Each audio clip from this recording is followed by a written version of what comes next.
Yo, what's going on out there, fight? Well, it's your boy Money back with another one, man.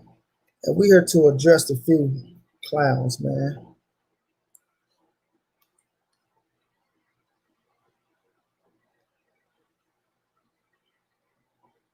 You know what I mean?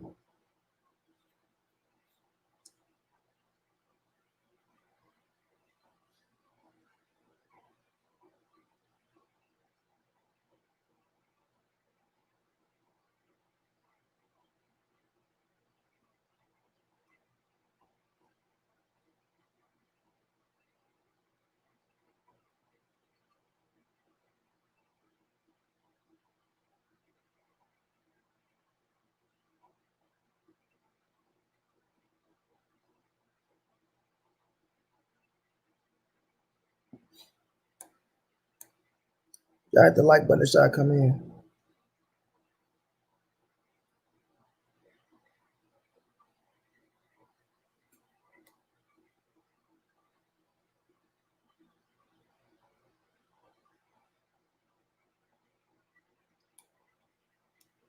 Smooth grooves going down, big bro. Not the Valentine, we're going down, bro. Mike Moss is going down. We'll talk some boxing, but we go address a few cats while we do. You know what I mean?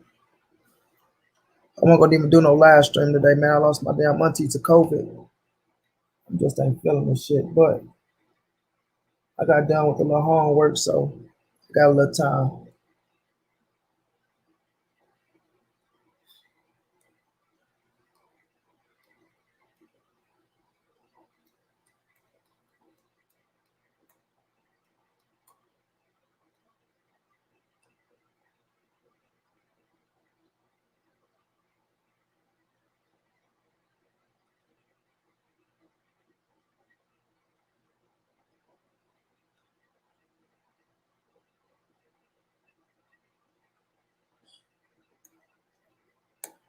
Man, my brother JTT was going down, big bro.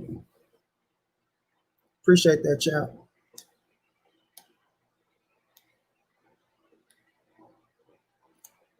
Yeah, my favorite fucking auntie too, bro.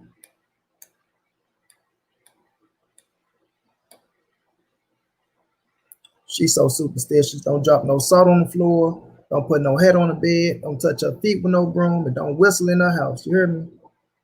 Or you getting the fuck out. Period.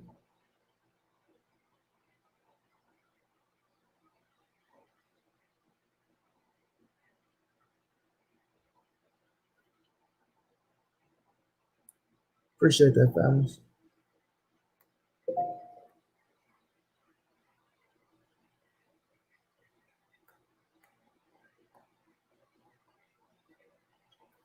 We gonna address these little, you know what I mean? These little pieces of shits today.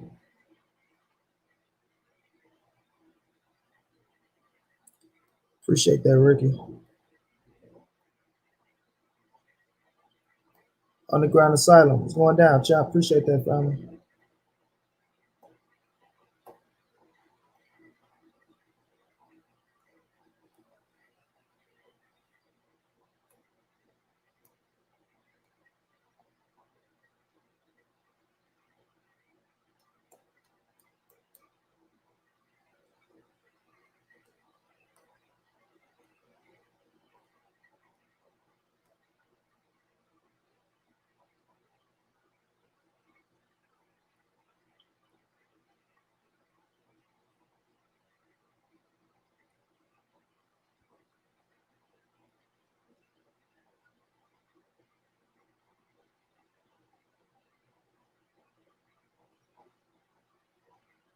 Let y'all see my auntie, man.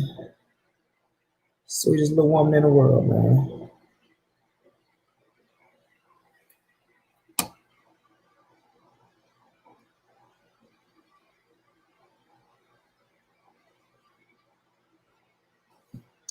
Omega, what's going down, big bro?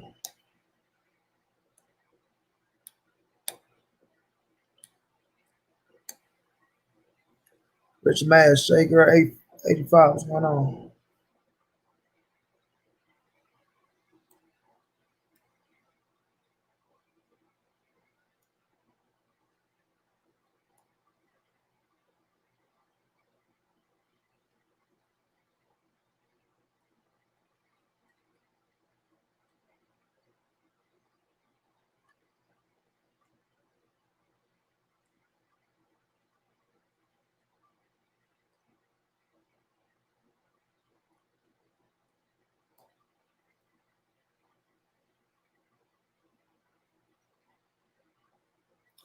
Thank you, Queen. Appreciate that.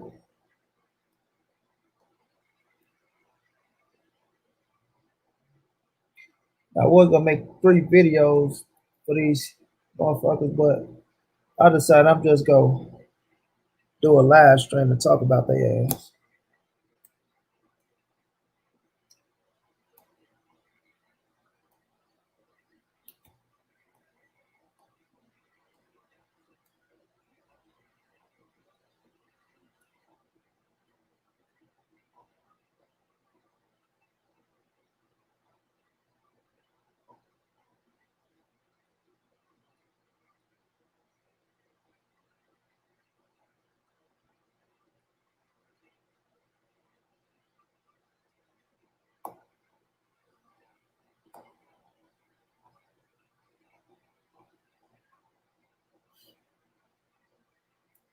Y'all hit that like button, y'all come in, fam. See these little notifications out real fast.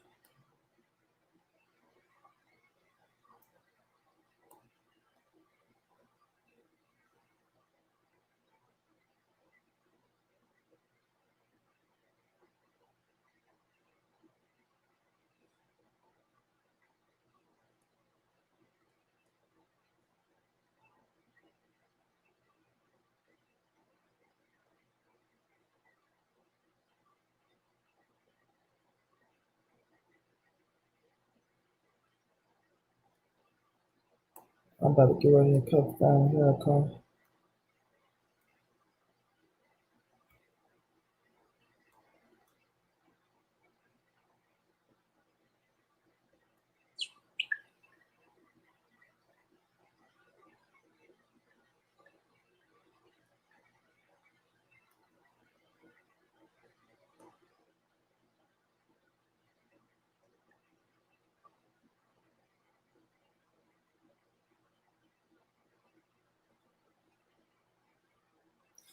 That shit tripping.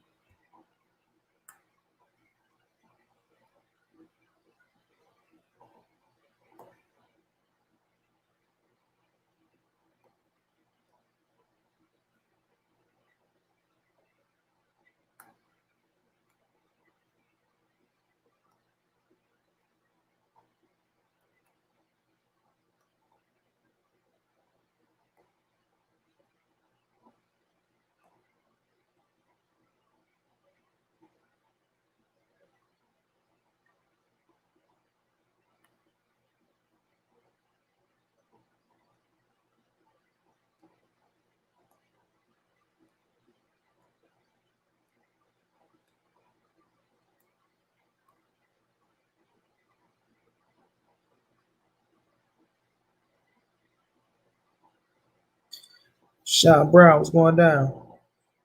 CF Sports, salute. Bruce Goes, Davis.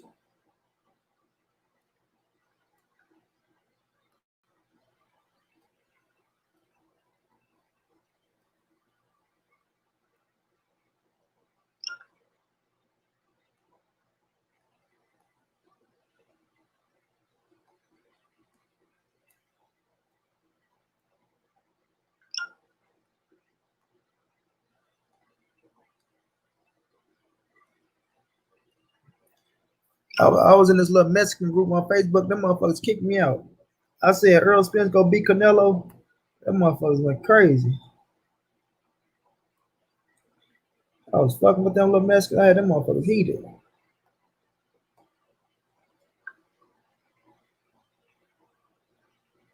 I had them boys out junior half for none over there for a minute.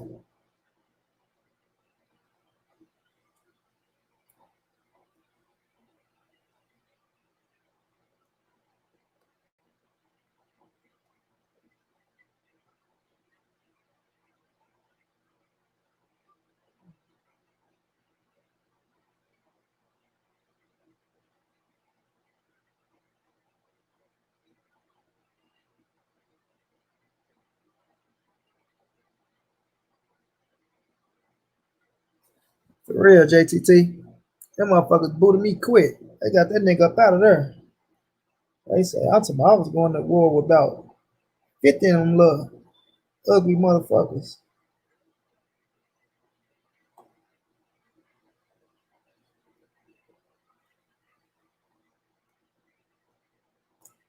Them motherfuckers coming out of nowhere too. I said, it is true about you little Mexican motherfuckers. Y'all motherfuckers deep. Putting out pocket knives. Motherfucker got sticks with nails in them. Shayna, what's going on, love?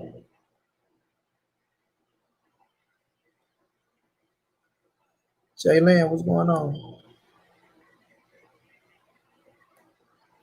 I'm gonna start cooking, man. First of all, we gonna address D Jefferson, right?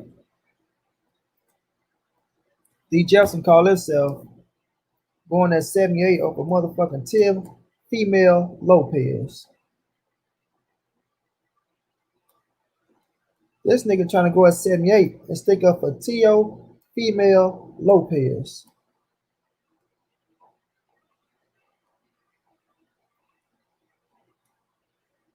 Y'all know me, I ain't letting shit ride. I ain't letting shit ride. You fuck with the family, I'm fucking with you. So this nigga come out right. How the hell is Tia female captain? So I listen to this shit, and this Negro want to take up for Tia female Lopez, right? Talking about, oh, you do know if you don't fight the IBF champion, it ain't no mandatory. I mean, it's no unification. I mean, no undisputed. Lori, what's going down, Queen? It's no undisputed without fucking Cabosa, whatever the fuck the motherfucker name is over in Australia. Well, we gonna show you how the fuck he's capping. I'm still gonna put this video together. I want to put it together real nice on these, want to be politically correct as Negroes. Negroes want to be perfect. Want everybody to see them as perfect. I'm not racist. Oh, I don't go for this and that. Man, sit y'all ass down somewhere. At the end of the day, they looking at y'all ass the same way.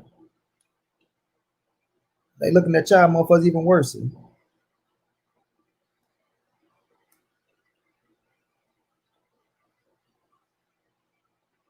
Now, let me get these recordings together.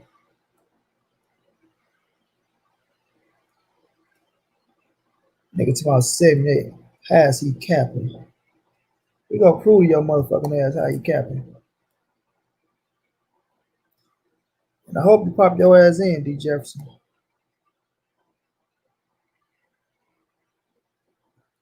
We gonna prove to your motherfucking ass how TFemo is capping. You guys wanted to hear it. Everybody that's still on, I wanted to hear it. Mango, just what's going April, on? beginning of May, is my fight day. Well, my fight month. Guess who? We're in the works of it. We're gonna throw contracts at Devil. We're gonna throw contracts at Cambosos.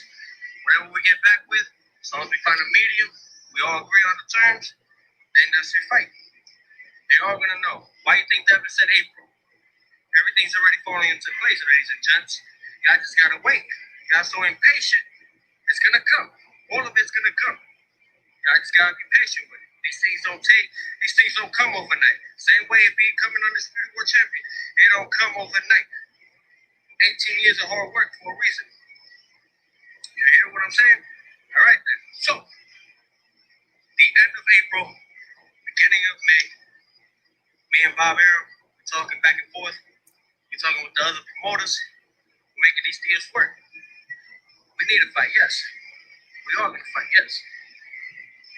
Just in time. I didn't know next month was April. Come on, nigga. Me and Bob Arum, we talking back and forth with these promoters. You know what I'm saying? We gonna throw contracts at Devin. We gonna throw contracts at Cambosa, and whichever one come back, that's who we go fight. Right? Him and Bob Arum, right? But then why did Bob Arum say this? With use in the contract. Salute to Fred. Don't be still. Tiafimo, there was stuff going online that Tiafimo said that he sent the contract out. He sent Tiafimo. with use in the contract to Devin Haney? No, don't be so.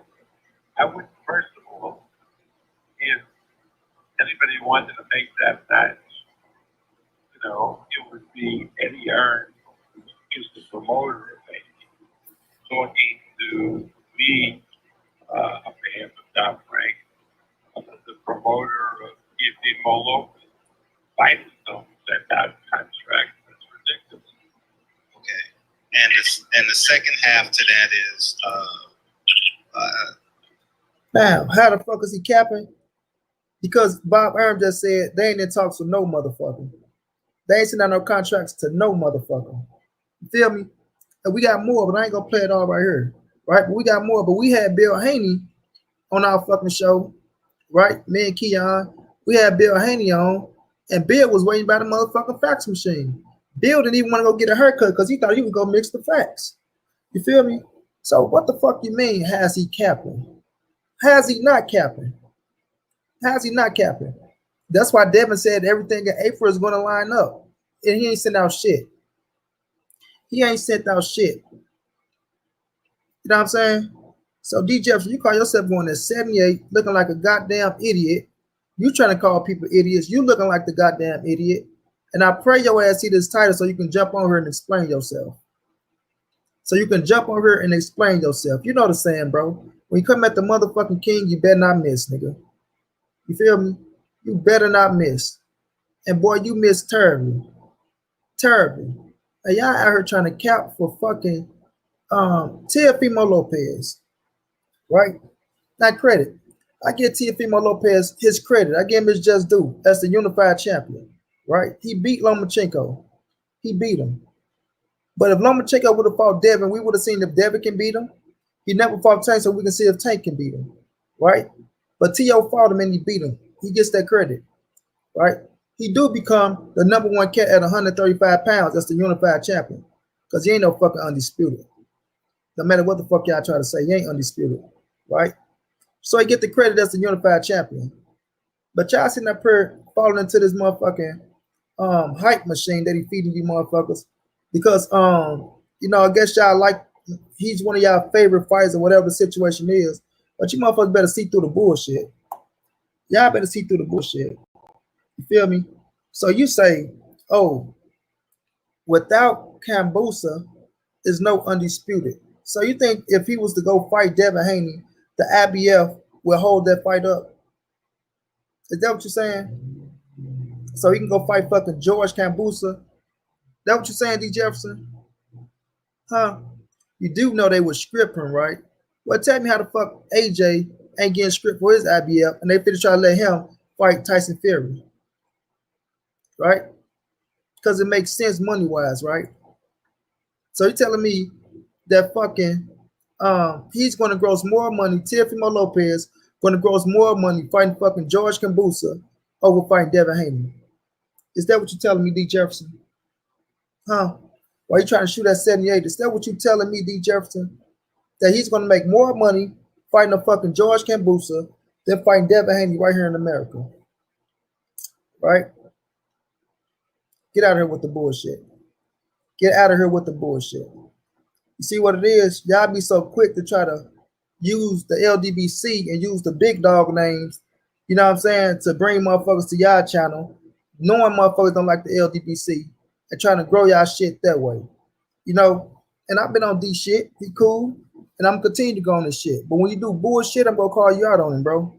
I'm going to call you out on it, bro. You feel me? So you trying to attack 78, right?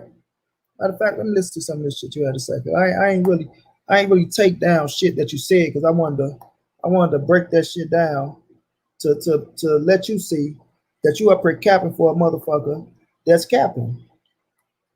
So you go cap for a nigga that's capping, right? When motherfuckers got his own promoter up here saying this motherfucker don't control nothing. He don't control nothing. Hold on, fam. Let me get a little clip.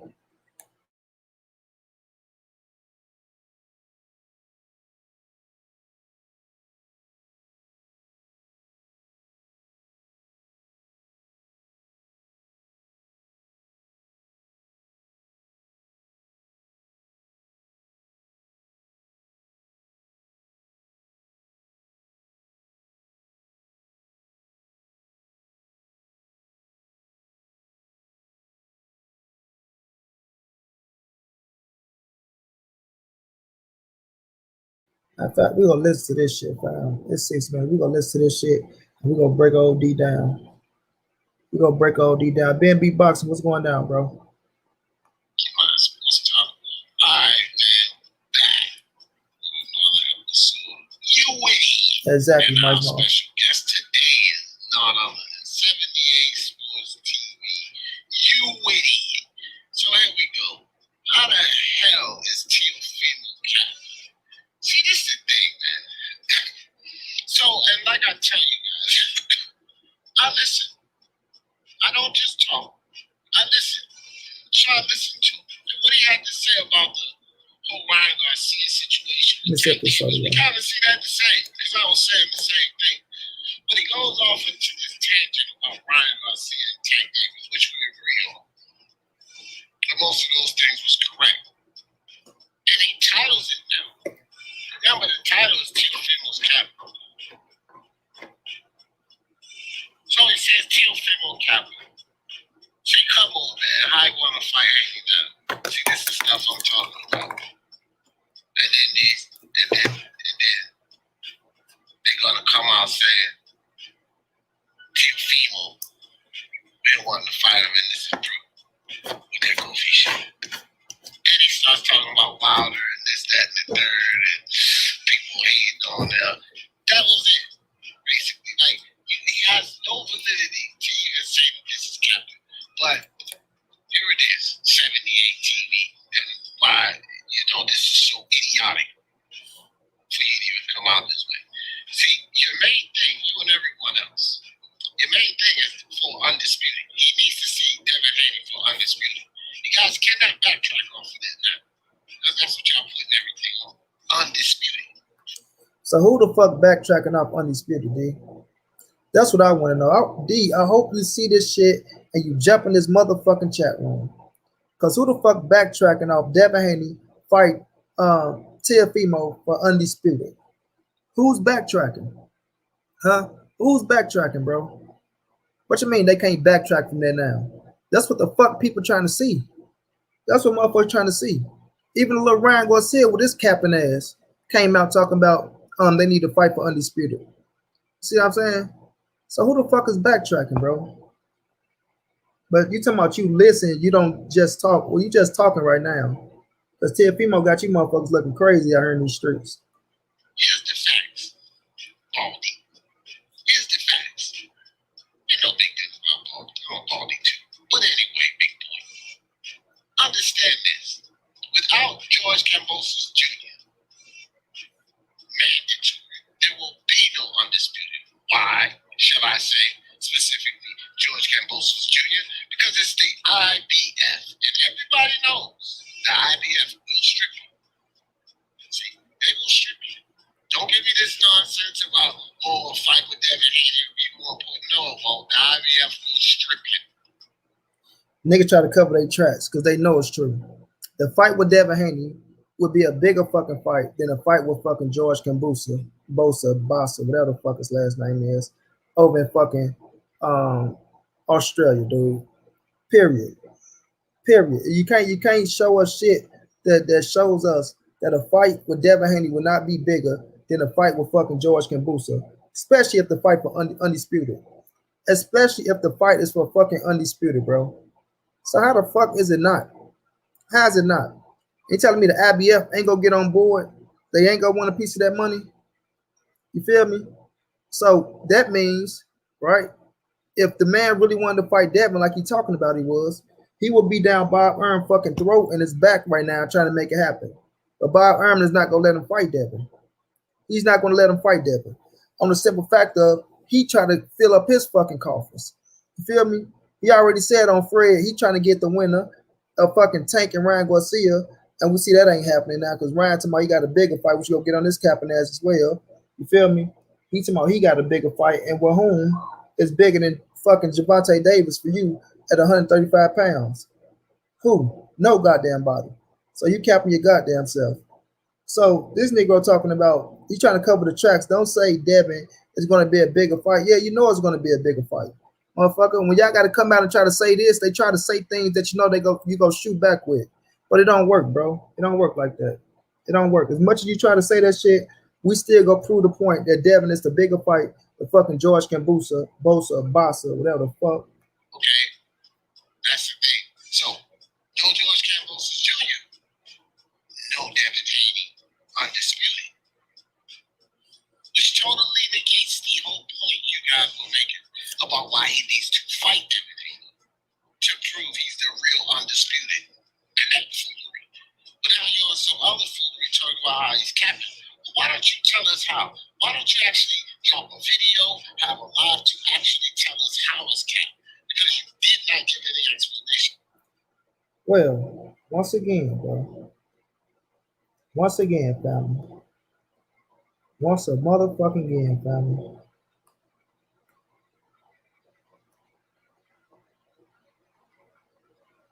I just wanted to hear. Contender with James Boxing. What's going down, my brother? Once again. The end of April, beginning of May is my fight day. Well, my fight month. And two, we're in the works of it. We're going to throw contracts at Denver. We're going to throw contracts at Cambosos. Whatever we get back with, as long as we find a medium, we all agree on the terms, then that's your fight. They are going to know. Why you think Devin said April? Everything's already falling into place, ladies and gents. Y'all just got to wait. We all agree on the terms.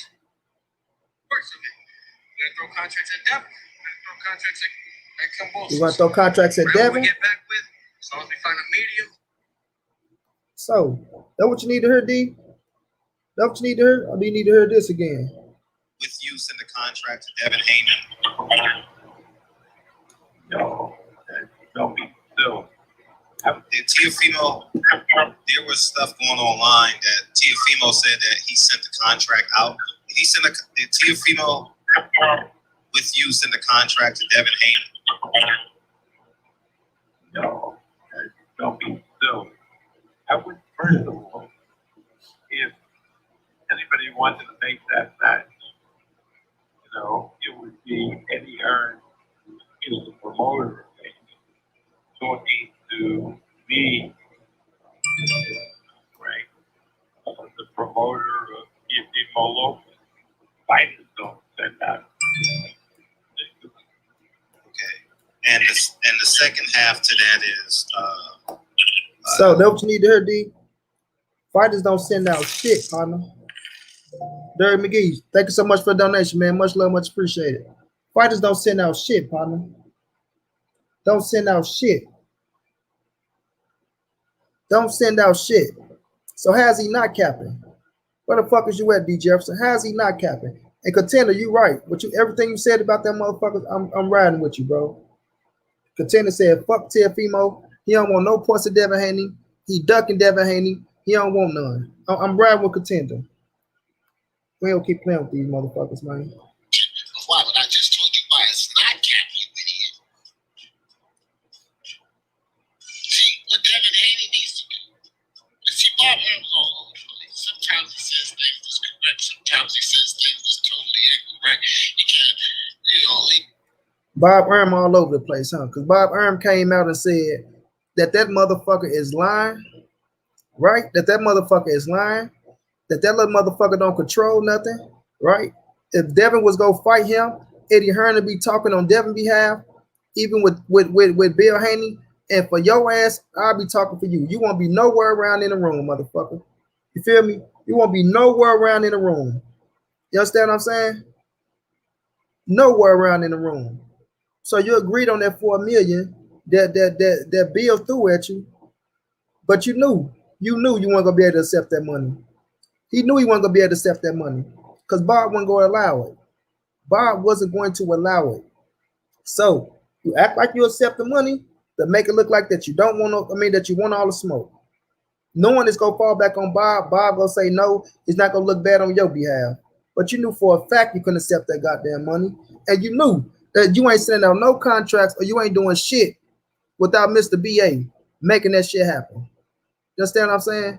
Your ass under contract to say you fight who the fuck he tell you to fight. Regardless of what you and your daddy say.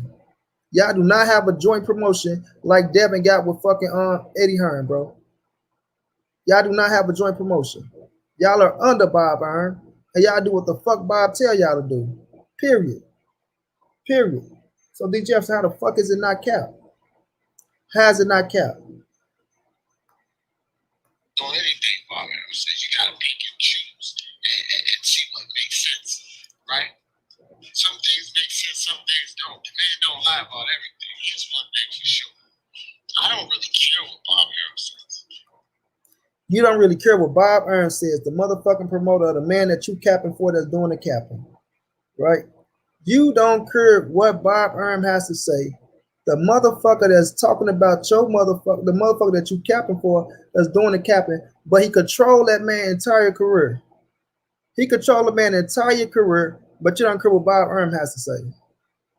But we supposed to care what D. Jefferson has to say.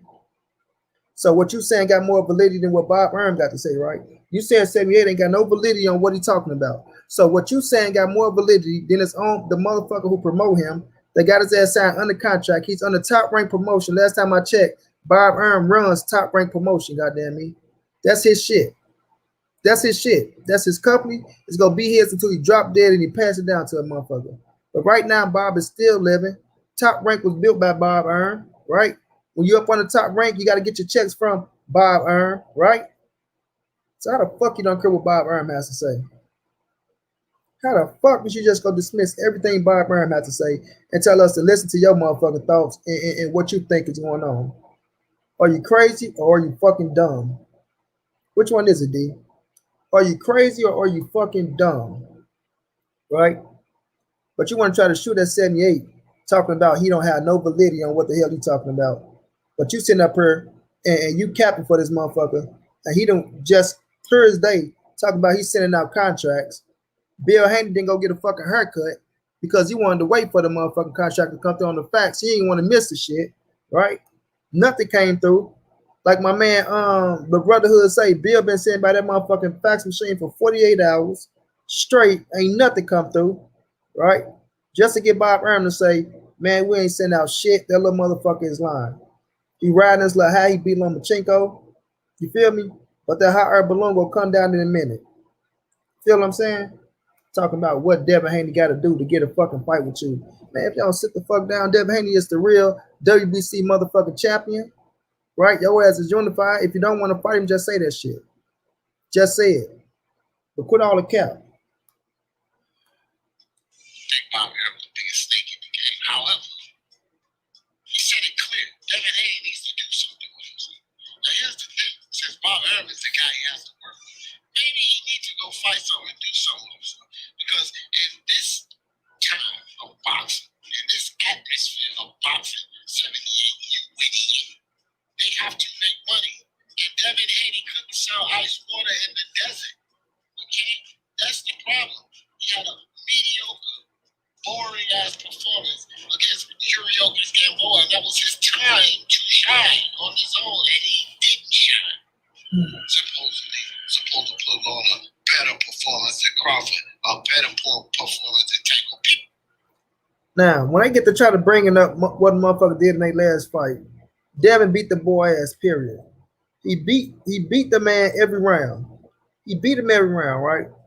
But now, you know, y'all want to bring up and discredit what he's done in the ring, right? Oh, he didn't do this. He didn't do that. He didn't do this. He didn't do that. Man, we're not trying to hear that shit. We're not trying to hear that shit. We talking about your man's talking about he's sending out contracts to Devin Haney and to Cambosa. To Devin Haney and Cambosa. And he capping. And then you trying to cap for him, and then you trying to make up the reason and excuses why Devin don't need to fight. We're not trying to hear that shit. We're not trying to hear that shit. You feel me? That shit don't work this way, bro. Either he capping or he not. You know what I'm saying? Either motherfucker lying or he not. Period, bro. And you ain't proved shit yet to prove that motherfucker wasn't lying. You haven't said shit with no validity yet. Nothing. Mac of the South, what's going down, champ? You ain't said shit with no validity yet that shows us that this motherfucker Ted Fimo was not capping. Why you trying to say 78 was sitting up here capping for saying this motherfucker was capping? See what I'm saying? But I'm gonna get D Jefferson ass on her. You got to prove this shit. You have to bring your ass on her and prove this shit, son. I like to see knockouts, not a fight where you don't even knock the man down. So did Ted Fimo knock out motherfucking Lomachenko? Did Ted Fimo knock down Lomachenko? People like to see knockouts, right? Did Teofimo knock out Lomachenko or did he fucking knock him down? You see what I'm saying? So what the fuck are you talking about? It's boxing. You're not gonna get fucking knockouts in every fight. A knockout don't, y'all try to use knockouts and shit as a man. Come on, man. You gotta do better than that, champ. You gotta do better than that, champ. You feel me? You have to do better than that, champ. We're not trying to hear that shit. We is not trying to hear that shit. Teofimo didn't even, man, listen. I want to get D. Jefferson ass on him. 78 Sports TV. So you just tell us why he's capping instead of just title something he's capping. Have me listening to your silly ass for nothing. You idiot. First of all, 78 didn't invite you to his fucking live stream. So you said your silly ass started listening for nothing on your own, motherfucker. You feel me? He tell you all day, this is for the LDBC. You feel me? This is for the LDBC and affiliates. You know what I mean? So if you bring your ass in there and you choose to sit your ass in there on your own, don't say he got you sitting there listening for nothing. Blame your motherfucking self, child. Miss Lori Reed, thank you so much, Queen, for the donation, baby. Much love, much appreciated, Queen. Much love and much appreciated. Blame your motherfucking self, son, for sending your ass there, listen to what the fuck he had to say, and you didn't hear what the fuck you wanted to hear, so you run back and make a video talking about, oh, you capping. He capping. You capping, because y'all want to cap for this motherfucker Teofimo. Right? Y'all want to cap for him and prove to certain motherfuckers so bad that, we don't do that, man. We don't just be on one side or the other like that, man. Get the fuck out of here. We got motherfuckers sitting up here dogging out your race, and y'all trying to please these dirty motherfuckers. You feel me? These motherfuckers sitting up here, man, I can't wait to get on this motherfucker Punch, because he coming next. These motherfuckers sitting up here dog out your race, and y'all trying to please these motherfuckers. Silly ass Negroes, man. That capping anything. Nobody's scared to fight that at 80. He couldn't even put that bull on the mat. You think any of these kids scared to fight him? None of them scared to. Tank not scared to fight him. Ryan not scared to fight him. Mr.Iotba not scared to fight him. Javier Fortuna is calling them out. We ain't talking about all these we ain't talking about no Tank. We ain't talking about no Ryan. We ain't talking about no what the name this motherfucker say? Fight him. None of them scared to. Tank but nothing. You idiot. He's not capping anything. Nobody's scared to fight that at 80. He couldn't even put that bull on the mat. You think any of these kids scared to fight him? None of them scared to. Tank not scared to fight him. Ryan not scared to fight him. Mr.Iotba not scared to fight him. Javier Fortuna is calling them out. The same Javier Fortuna that didn't want none of Devin when he could have fought for the motherfucking world title, right? That same Javier Fortuna. That same Javier Fortuna that didn't want none of Devin and went and tried to fight Luke Campbell for the title. That Javier Fortuna, that's who you talking about? That's who you talking about? You understand me? That's what Miss Lori Reed said. That's who you talking about? That Javier Fortuna? The same Ryan Garcia that said he gonna wait to fight Devin Haney last. That Ryan Garcia? Huh? That Ryan Garcia? Come on, man. Quit playing, bro. Quit playing, bro. Quit playing. Y'all make this shit too easy, man. Y'all make it too easy, bro. But like I said, D. Jefferson, I will be finding you, son. You will have to come and explain this shit. You will have to come and explain this shit.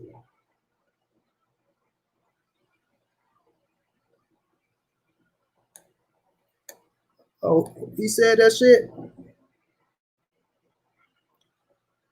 Oh, yeah, he got to explain himself. For damn sure. But it's coming to the end, fam. Why the hell would Teofimo be afraid? Why you don't hear Devin Haney and Bill talking about Lola or Tank or Javier or these people? Come on, man. They talking about a fight they know they can't get. They know that boy got to fight Ken Wilson Jr. for that belt.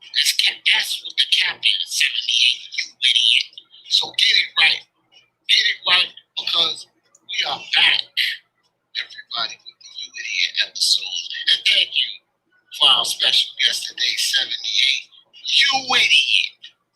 It ain't no cap Teofimo. Knock Devin Haney out.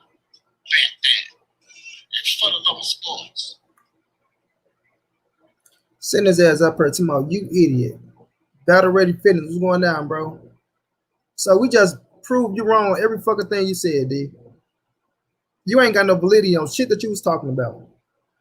You tried to make your point on he didn't knock out Gamboa, right? He didn't knock Gamboa out. He can't sell ice water in the desert. You making your points on all other bullshit. You haven't said a boxing fact yet. You haven't showed anything that showed Teofimo wasn't capping. You're talking about George Cambosa and the IBF, which we know for a fact is ways to get around the fucking IBF and them trying to strip you for your title. Happened multiple times. Multiple times. Multiple times. So I'm quite sure that motherfucking Bob Erm got the tricks and the pool, right, to put the IBF on hold, right, for one more fucking fight. You understand what I'm saying?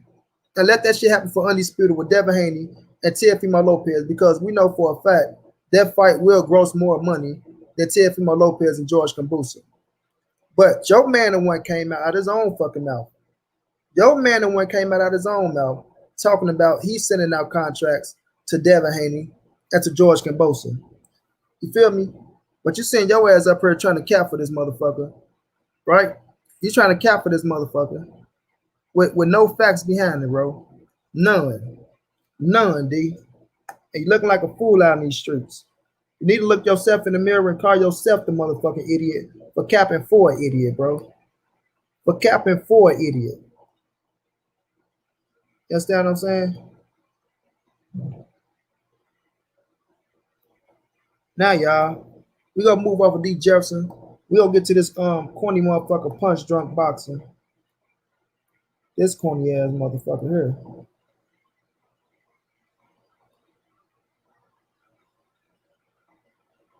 Now, they love to try to say somebody is race baiting, right? They love to try to pull that little wool over people's eyes. Oh, they race bait on channels. We over here, we keeping it professional. You know, we team boxing, we this, we that, right? All this shit at the same time while you pushing every goddamn Latino fight out there. And I got respect for Latino fighters. You feel me? I actually fuck with Canelo. I actually rap for Canelo. I actually like Teofimo Lopez. Call the man Teofimo because he acting like one right now. So I actually like him. Hey, Kurt, what's going down, Kurt? Exactly. Exactly. Kurt, if you got time, could you jump on? I'll drop the links. I want to ask you about some shit that used to go on back in the days, Kurt. If you got time, if not, I understand. But I want y'all to see this shit. Kurt, he the main one. He want to call everybody else racist. He the main motherfucking racist. But look at this shit, right? This is his tag. If you are pro and they're supposed to be black, keep Latino fighters' name out of your mouth, right? This is because look, I'm gonna tell y'all, like he think he's slick, but he half slick. He think he's slick, but he fucking half slick, family. He half slick, family. He half slick. Let me drop this link for Kurt. He half fucking slick, right? And I'm gonna tell y'all what he tried to do in this video to try to make it look like, you know, he's trying to show love to both sides, but really, he only showing love to one side. But this is shit they try to play, you know what I'm saying, to fool the people out. To fool the people, this is the shit they do.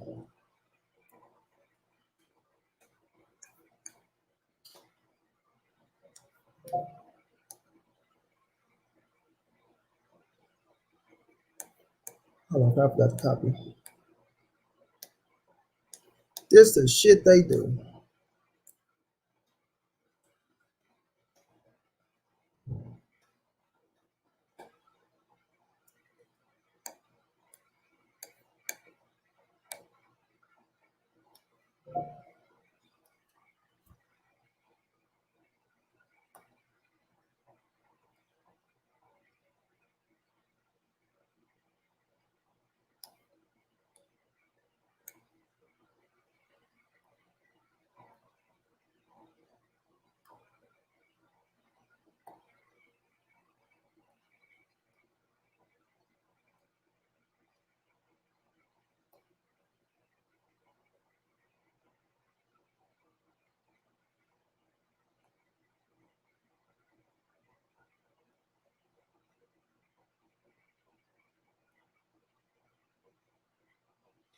I dropped it, Kurt. reading is to your mind what exercise.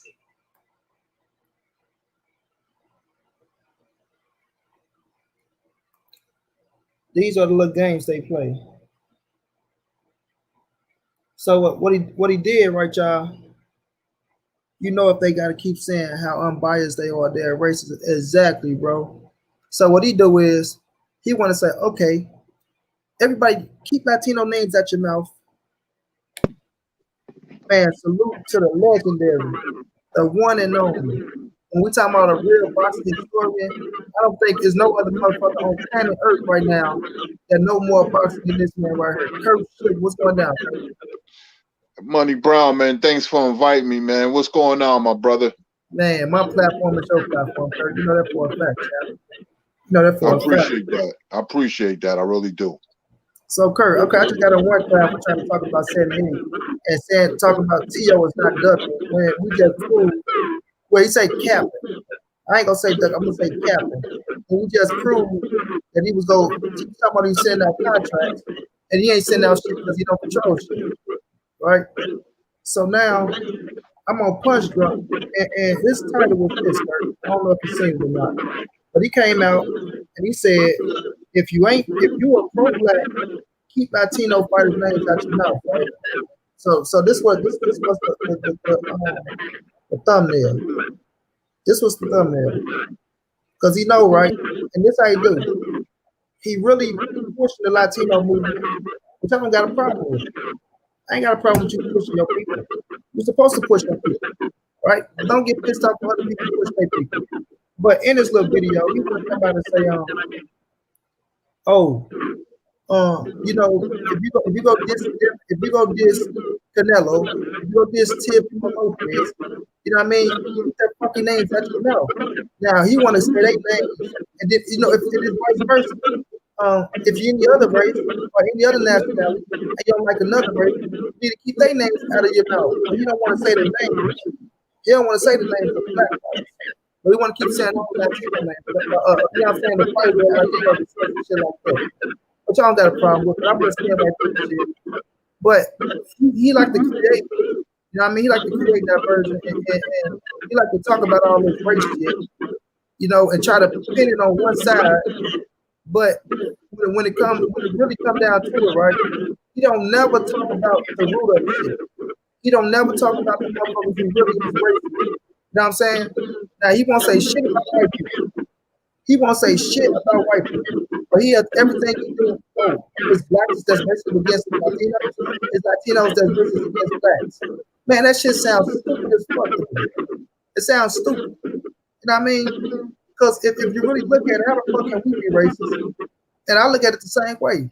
How can Latinos be racist? But we know for a fact, Kurt, right? We know for a fact that if it had to go one way, that Latinos are more racist than the motherfucking blacks. If you want to say somebody racist or somebody got a problem with somebody, right? I never seen a black tell a motherfucker, don't bring a Latino to my house. If you do, don't come home. But I've seen plenty of Latinos say don't bring a black motherfucker to their home. If you do, don't bring your ass back. And we seeing it right now today. We seeing it right now today, Kurt. So this dude love the race base so much, right? And try to shit on the black community, the black boxing community and shit like that, to try to big up his community. And this is shit that he do. And he'll sit up here and make like he ain't doing it, but he know exactly what the fuck he doing. He know exactly what he doing. And he trying to play on people's intelligence, right? And all these stupid ass black fighters that's going on this fucking channel that don't really get his drift, they stupid ass. I don't give a fuck who it is, they stupid as fuck. Going to sit down and talk with this motherfucker when he's shitting on your whole race, shitting on your whole race, shitting on your whole culture, but he want to steal the culture. You understand me? They want to steal the black culture, right? But then when you come up this time to big up the black people, they want to shit on you. Black people want Latinos to bow down and kiss their feet and say, y'all should be thanking us. That's because we the reason that y'all here. Saying stupid shit like that. Saying stupid shit like that, bro. Knowing damn well you never seen a black motherfucker tell a Latino motherfucker to get down and kiss my feet, or you never seen a black motherfucker tell a Latino to go back to your country. Shit that he just be making up, bro. Shit that he just be making up. But Kurt, what you got to say about that clown Punch drunk? I done listened to this clown a couple of times, man, pushing the, pro-Latino, anti-black movement. He has an agenda. See, he has it in his mind because see, I know him. I know how he thinks. He's from Washington Heights. I know that area very well, extremely well. And I believe he might be Dominican, Washington Heights, and they're very, very racist over there. Very racist. I know that area, but just because you're pro-black and we constructively criticize Latino fighters, that don't mean we don't like them. But that's what he tried to push. And you got other blacks who on this panel, they compromising by being on that channel. And none of them really talk boxing, man. There's always LDBC this, LDBC that. I'm gonna tell you what it is. It's that we band together, and we don't care because Bruce Gold is white. I love him to death, man. Renee Box Young, that's my dude. He's Mexican, and me and him talk behind the scenes all the time. But the business I'm in, aromatherapy, and me and my wife, I'm bringing this up, money and chat, because when you in business, you work with all people, all walks of life, and I see the covert and overt racism. But Punch and those guys, European, I don't mess with because they have an agenda.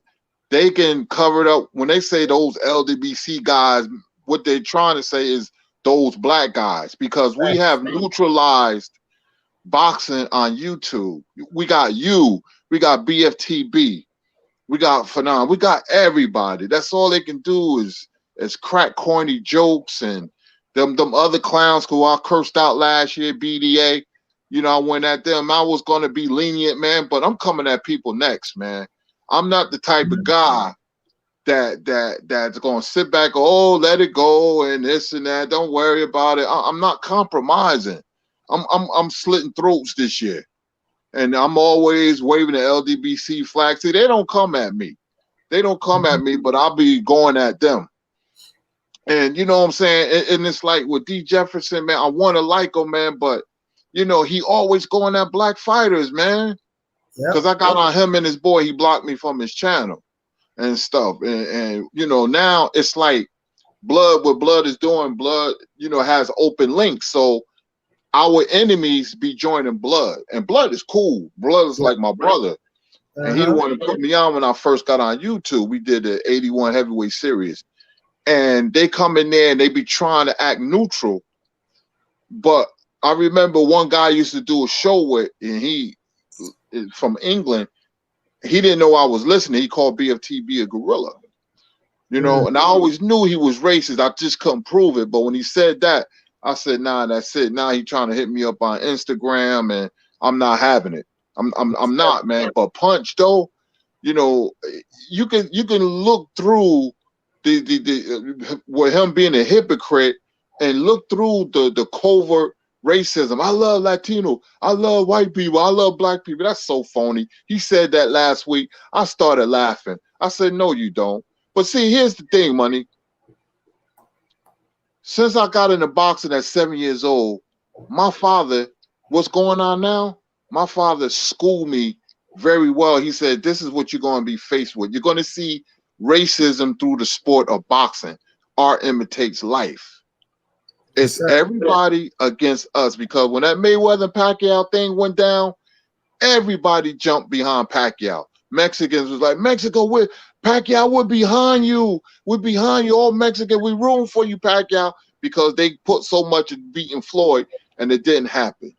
I remember when Trout fought Charlo in Los Angeles. The first round rung, ding, the bell, they start booing. The fight was like 15 seconds in. They start booing. So, you really get the racism when there's a pro-Mexican crowd. You can see it's going to rear its ugly head.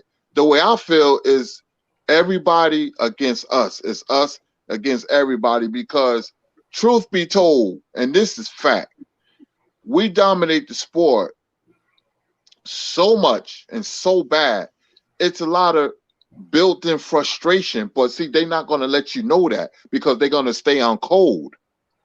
You know, Facts. so if you notice when a black fighter lose a high profile fight, which just doesn't happen a lot, it's this wild celebratory, you know, they celebrate like they're going out their mind. Wilder lose one fight, and Mm-hmm. you know, you see all kinds of BS, man, and trolls and everything. And you know, it's just that 78 created a beautiful platform for us. Now we have a voice. And see, people don't like that. And we're outspoken, strong black men, and they don't like that. They didn't know it was going to be the strong. Oh, black people can't stick together. We stick together. They're jealous of the super chats. They see these super chats rolling through. We stick Mm-hmm. together, man. It's an organization that we got on lock. You got channels that come on from morning to late at night. We're everywhere. We're in New Jersey. We're in New York. We're in the state of Texas. We're in Chicago, Washington, everywhere. Everywhere. We got different personalities. Strong personalities. We got politics. Look what Reggie Owens is doing. Look how he came at Suleiman. That's what I'm talking about. BFTB be giving people smoke. You be giving people smoke. Drew Titan. You want history? You come to me. You know, you go to Stormy. You want knowledge? You come to us. And we all know boxing. You know, you got Keon. And see, they listen. They listen. And they know. And see, when we constructively criticize Canelo, you know what I'm saying? When we say he's not number one, I seen Canelo lose. I seen him lose every round, but I never seen Terence Crawford lose. That's just my opinion, you know, pound for pound. But they don't like it when we just talk about their fighters. They just, you know, look, Blue Blood popped up. Our show was popping. We had Tevin Farmer on today. You know, we have Bob Aaron. We have all these guests, man.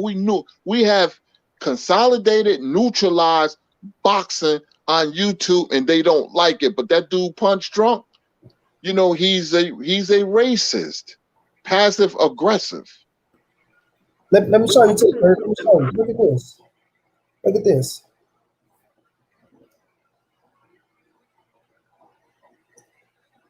Look at what he say. He say Canelo and Teofimo Lopez dragged in the mud by racist channels. That's him. This is shit that he put out there. You know what I'm saying? This is shit that he put out there.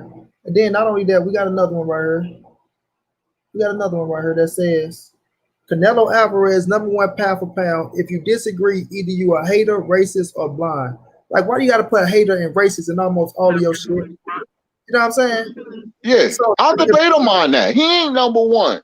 He ain't number one. How he number one when he got caught dirty? He lucky I put him in top 3. exactly. He got caught cheating. He lost the fight, the biggest fight of his career. I don't care what he do. You know, when I look back on his career, the epic failure against Floyd Mayweather. Because remember, before the Mayweather fight, people saying Floyd was scared of him.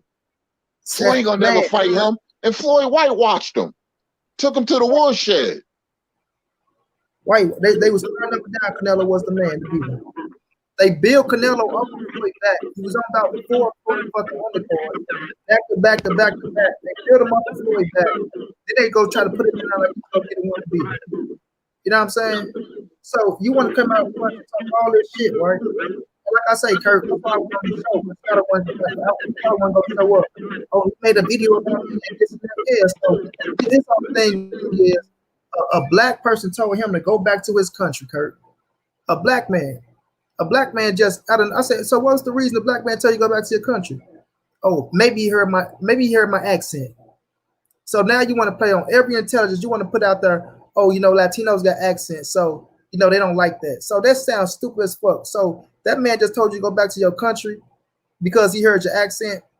Man, I say, what was the reason? What was the reason behind it? Because I know ain't no black man just walk up to you because you was speaking Spanish and said, hey, man, go back to your fucking country.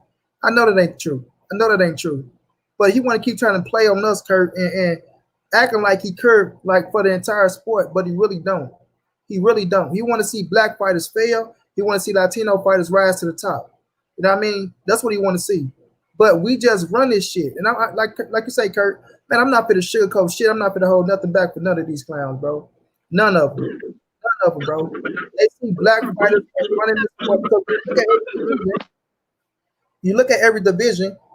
You got a black man in that division that's running shit, right?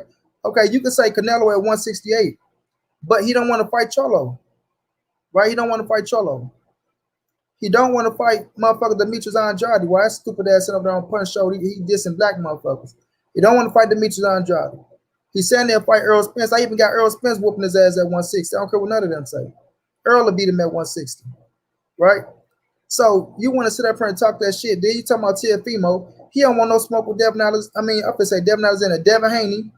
He don't want no smoke with Devin Haney, right? I think Tank will knock his ass out. So the ones you're trying to really big up, I think they're gonna get whooped by a black fighter. Period. They'll get whooped by a black fighter, right? But Kurt, I want to ask you this: since you've been doing boxing, Kurt, have you ever seen any racism towards Mexicans in a boxing ring? I'm going to keep it 100, man. Nah. A lot of black fans love Mexican fighters. I know more about Mexican fighters than a lot of Mexican fans because my father went out his way to teach me out of respect for the Mexican fighters and their history about the history of Mexican boxing and Puerto Rican boxers. You know, he did that for a reason because he didn't want me to be narrow-minded and just know about black fighters. He wanted to teach me everything from A to Z in the sport of boxing. So I know more about their fighters than they do. Thanks. You know, and I'm pro-black to the core, but I'm not anti anything. I got 12,000 fights in my library, man. I got every foreign fighter you can think of. Asian, Puerto Rican, Mexican, East Indian, all of it, white, everybody. You know, but when we're pro-black to them, we're being anti-whatever. Hey, Kurt. So, yes. You read Benny Pazienza career down to him better than you knew his own career.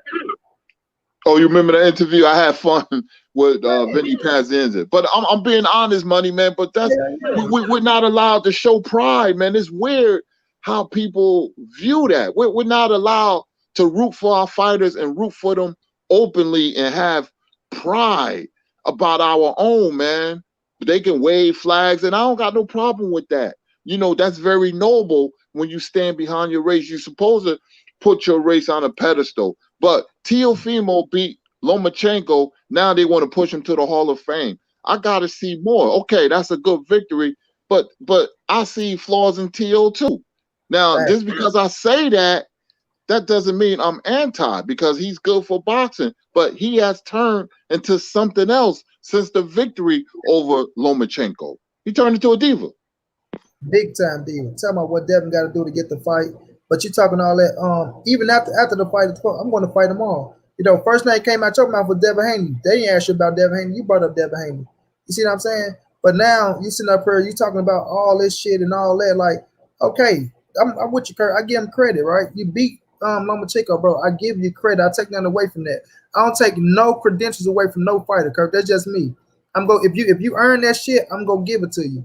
But it ain't like we finna overdo this shit. Or we ain't finna just look at you and just, like you say, put you in the fucking Hall of Fame or just crown you the pound for pound #1 king like you Mayweather or some shit. Like you just overdid everything. You just leaps and boundaries above these dudes. Nah, man. Cut that shit out, bro. Because first of all, you just made your biggest payday. You just made your biggest payday.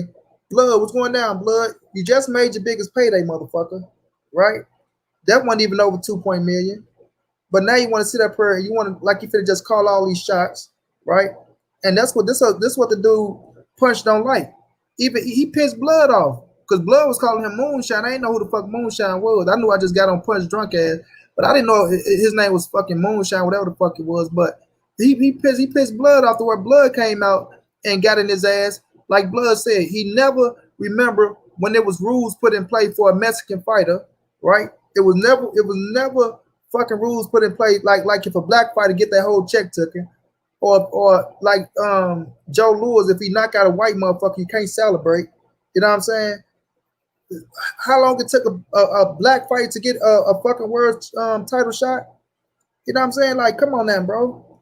Come on, man. So they trying to play these games and go over people's head. Like, you that shit'll work on your people, but it ain't gonna work on real ones. Like I said, Kurt, when it's time for us to be powerful and band together, it always got to be racist.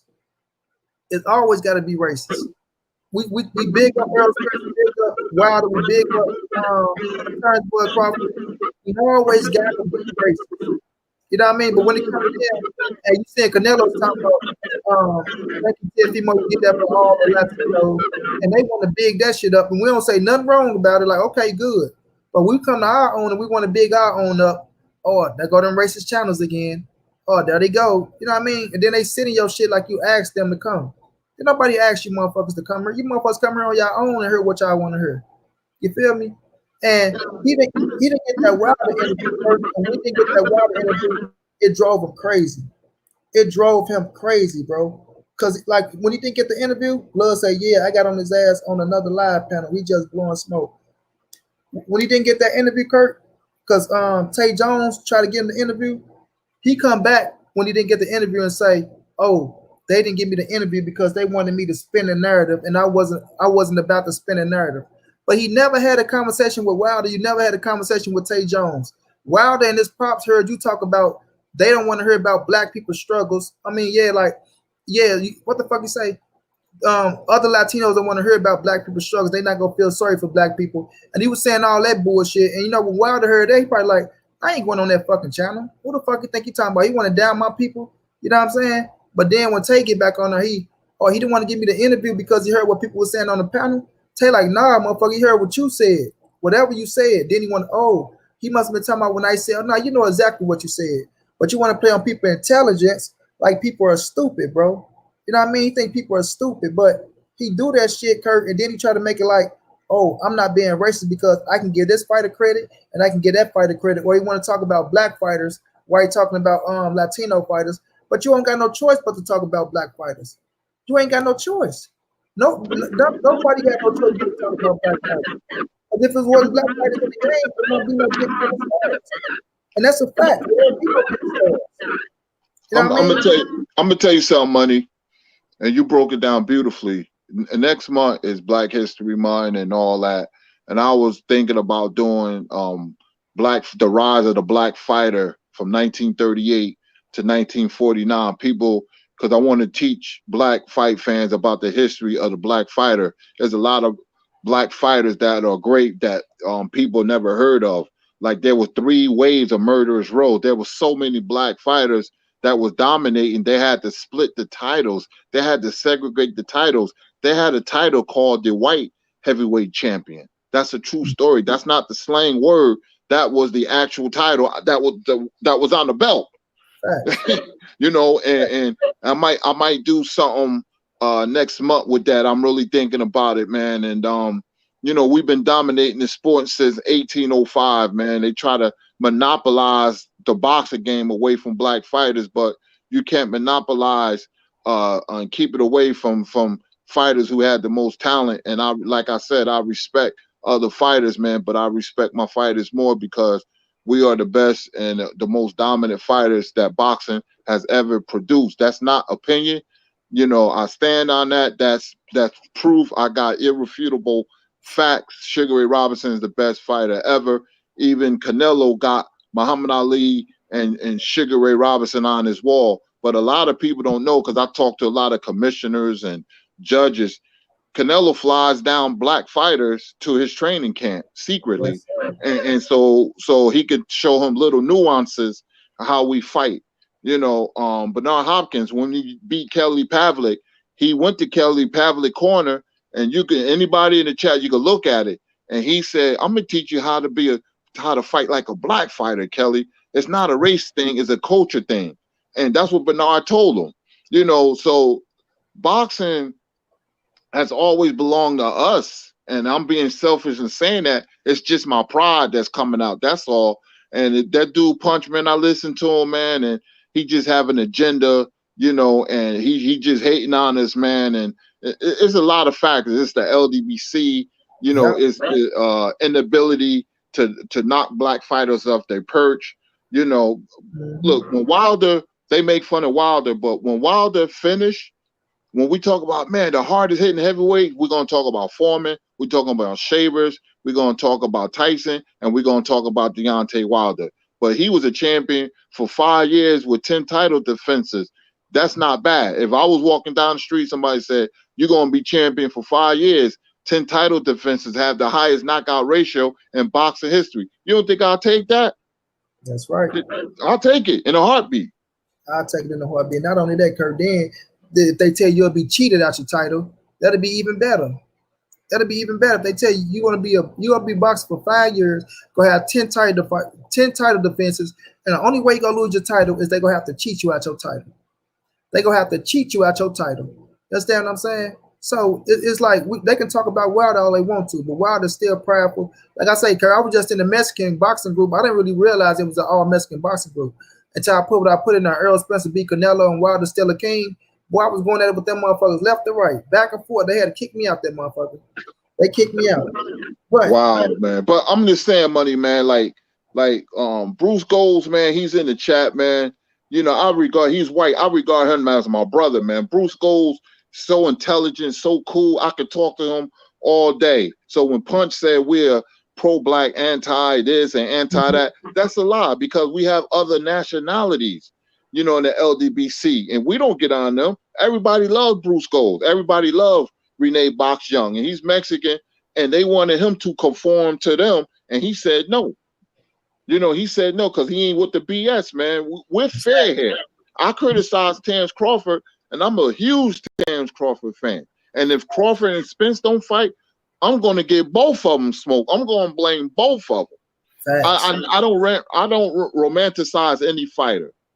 You know, when Hearns fought Hagler's from my hometown, Newark, New Jersey. I went for Hearns.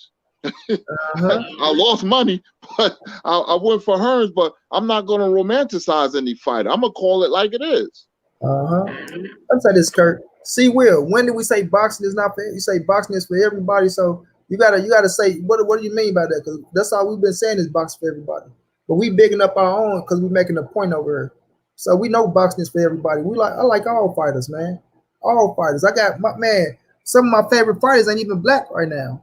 See what I'm saying, Kurt? But see, that's the narrative they try to push with the LDBC because they try to make it like it's just one thing, one agenda, and everybody just follow one narrative, which that's why I say it's so far from the truth. It's so far from the fucking truth, bro. And people still trying to believe that shit because they got a disdain for the LDBC. CB Sports was going down, bro, because they got a disdain for the LDBC, bro. So what they try to do is the main thing they do is play the race card. That's the only thing they could do. Oh, those guys biased. Oh, they play the race card. Oh, they only for blacks. But y'all didn't see when Black Fight Fan was sitting up here praising motherfucking Lomachenko, right? Y'all didn't see that shit. You know what I mean? So it's like they just want to hear what they want to hear. But like you say, Kurt, they got their own agendas out here. Well, they try to push a certain narrative and push that shit on the people to make one side look like a motherfucking racist hate group and then big them up. You know what I'm saying? And that's the way they try to grow their channel. Like Punch go tell me, come on over to this side. How long you had your channel? How long? And I bet you I grew my channel fast. I don't give a fuck about you growing your channel, how fast your channel growing, none of that shit. Because this shit just fell in my hands. You know what I'm saying, Kurt? I just started doing this shit. And man, but I already been talking to fighters and boxers and all that shit. I already been doing this shit. You know what I mean? So I just trying to make it kind of what you was talking about. It's like, that shit ain't gonna move me, man. It ain't gonna move me. You talking about what you doing on the fucking YouTube. On the fucking YouTube channel. But you're trying to take that shit and you're trying to make it a race situation. And it ain't a race situation because they know controversy sells, Kurt. They know controversy will grow. You know what I mean? And that's what they try to do, and that's how they try to use it. But he try to use the real oppression tactics, right? The motherfuckers that's doing the real oppression, he using their tactics to grow his channel and divide the people up. You know what I mean? What is it called? Divide and conquer? That's the oppression, motherfucker. That's what the real white motherfuckers do. The real motherfuckers at the top that want to oppress our motherfucking ass, that's really doing the real oppression.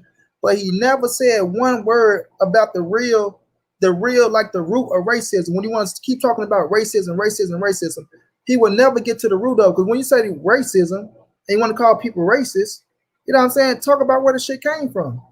But he never does it. He never does it. He'll just come to black people and he'll shit on black people. Then he want to say everybody else got problems. Oh, the Latinos. Oh, the Chinese. Like every motherfucker get his respect besides black people, bro. And not just the people in this game. I got you here so far from motherfucking fraud. He just a pure fraud, right? A pure fraud, bro. And I again, know. he found people intelligence.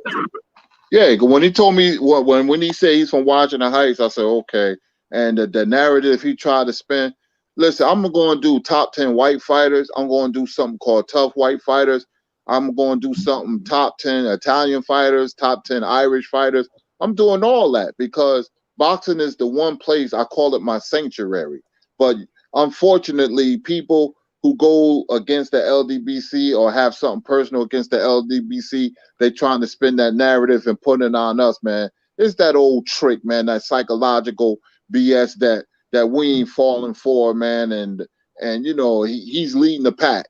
Him and some other people that I thought was cool. I ain't gonna say no names for now. I'll tell you, but you know, they try to spin the narrative, and you know, when we criticize Canelo, then they'll make a video about Canelo this and Canelo that. I'm going to be fair, right down the line. Canelo is a terrific fighter, but you know, if that was Terrence Crawford or Errol Spence doing drugs or whatever, steroids, I wouldn't. I'll be like, listen, I got to knock them down some pegs, man, because they got caught cheating, you know. And I feel like that with Canelo, you know, I could not. I could be like, he's not in my top 10, but I put him up there because I'm being nice. I know he can fight, and he ain't fighting the best, but I know he can fight. He ain't fighting the Charlos and the Better Beeves and the Benavides and stuff like that. And he could say, well, I don't want to fight any more Mexicans. Oscar De La Hoya said, you know, I'm not fighting any Puerto Ricans when he was married to his Puerto Rican wife. Remember that? People forgot that. You know, Oscar used to say a lot of slick stuff. Remember, I'm going to tell you a story about Oscar. Oscar De La Hoya, when he got his wallet, he left his wallet somewhere and somebody brought it back and put it on his porch. And he said, see, my people bring my wallet back. So what he was trying to say is that if that was black, you know, it wouldn't have been, you know, he wouldn't have got it back. You wouldn't have got it back. And then he said that black fighters couldn't take it to the body. And then Bernard Hopkins knocked him out with a body shot. The irony. You see what I'm saying? I've been in this game for 47 years. I done seen so much BS, man, and it changes not since Jack Johnson to Holmes and Cooney was probably the nicest fighter I ever met. But is other races who seem to be against us. But it's unfortunate we gotta talk about this, but it has to be talked about. Yeah, Kirk, because we gotta put it out there, man. Because like when they try to push that narrative, that's why I say I'm happy we got you, Blood, Stormy B, man, because they don't got it. They don't got a Kirk Sugar. They don't have a Blood Box. They don't have a Stormy B, man. And if they did, they won't like the stories that they heard, because I'm quite sure if they had somebody like you, like of a Latin descent, that had the boxing knowledge that you had, I bet you that guy be praising black fighters. I bet you he'd be praising black fighters. And then ask yourself this, Kirk, why every time when them European fighters come over here, why do they run the black coaches? Why do they run the black coaches? Because they need that black African-American style. They need that style of fight. They need to learn that style of fight. You know what I mean? They understand that's the most dominant style of fight that it ever will be in a sport of boxing. And we just gifted and genetic with that shit. And I'm not saying no other race don't have no other styles. You know what I mean? But when Canelo fight Kurt, who they say he look like when he fighting Kurt? Don't they say? Okay, I'm sorry. Oh no, don't they say? Oh, he stole Mayweather style. He got that from Mayweather. You know what I mean? He fights more like an American fighter now. After Mayweather, he fights. You know, he has slow feet, but he has terrific upper body movement, because he realized after the Mayweather fight, I can't beat this style, so I'm gonna have to learn it. If you can't beat it, join it. You know, that's that old saying, and he's smart for doing that. I mean, when you look at his training camp, his wall is littered with Ali. He wear Ali t-shirts. He loves Ali.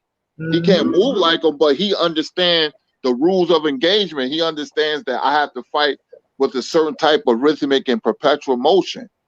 You know, so, and it was smart for him to do that. He adopted that. Yes, sir. Sheena, thank you so much, Queen, for the donation. Love, much appreciated, Queen. He adopted it, Kirk, and you see plenty of other ones try to adopt it, because they know if you want to last in this sport, you gotta adopt it. You gotta have some type of soul. You gotta have some type of rhythm that came from a black person. It's just real. I'm not just saying this shit to be saying it. I don't got a smile on my face. This is not a joke. You understand me? You need that black rhythm. You understand? Even Lomachenko, he tried to get that black rhythm. They know you need that black rhythm to work in that ring if you want to last in this sport, bro. If you want to last in this sport, like I look at the whole situation, Kurt, and I look at it like this. Like you say, I'm gonna go always get credit where credit is due. I'm never gonna cheat a fighter out of what they do in the ring.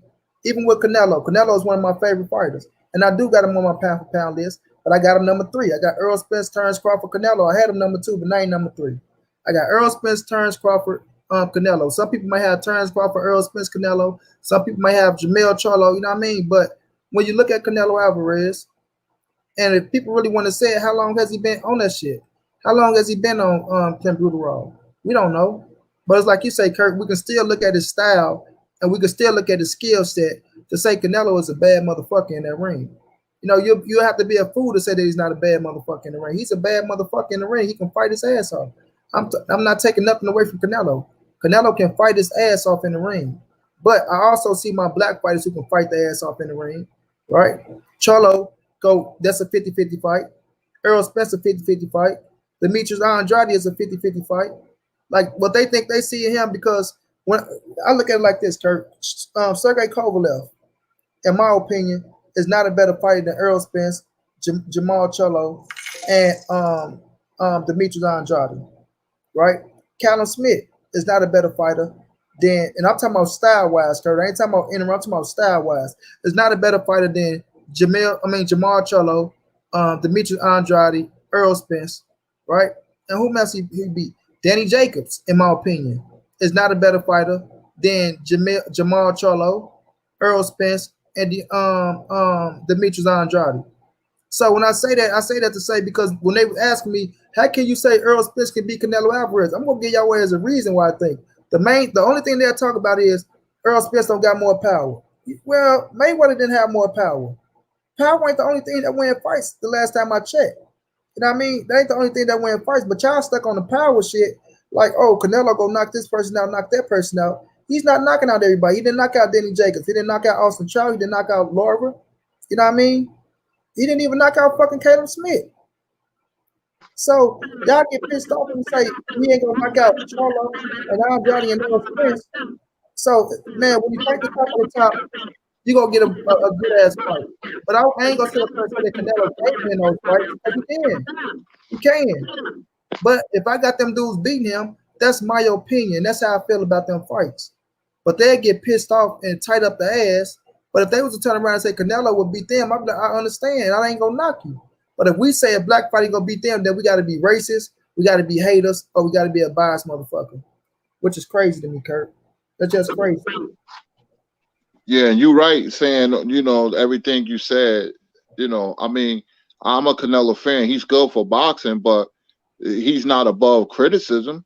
Mm-hmm. You know, and they get mad when I bring up Mayweather because, you know, he wasn't even competitive. You know, and I can bring up fighters that, you know, great Mexican fighters lost, like Morales and Barrera.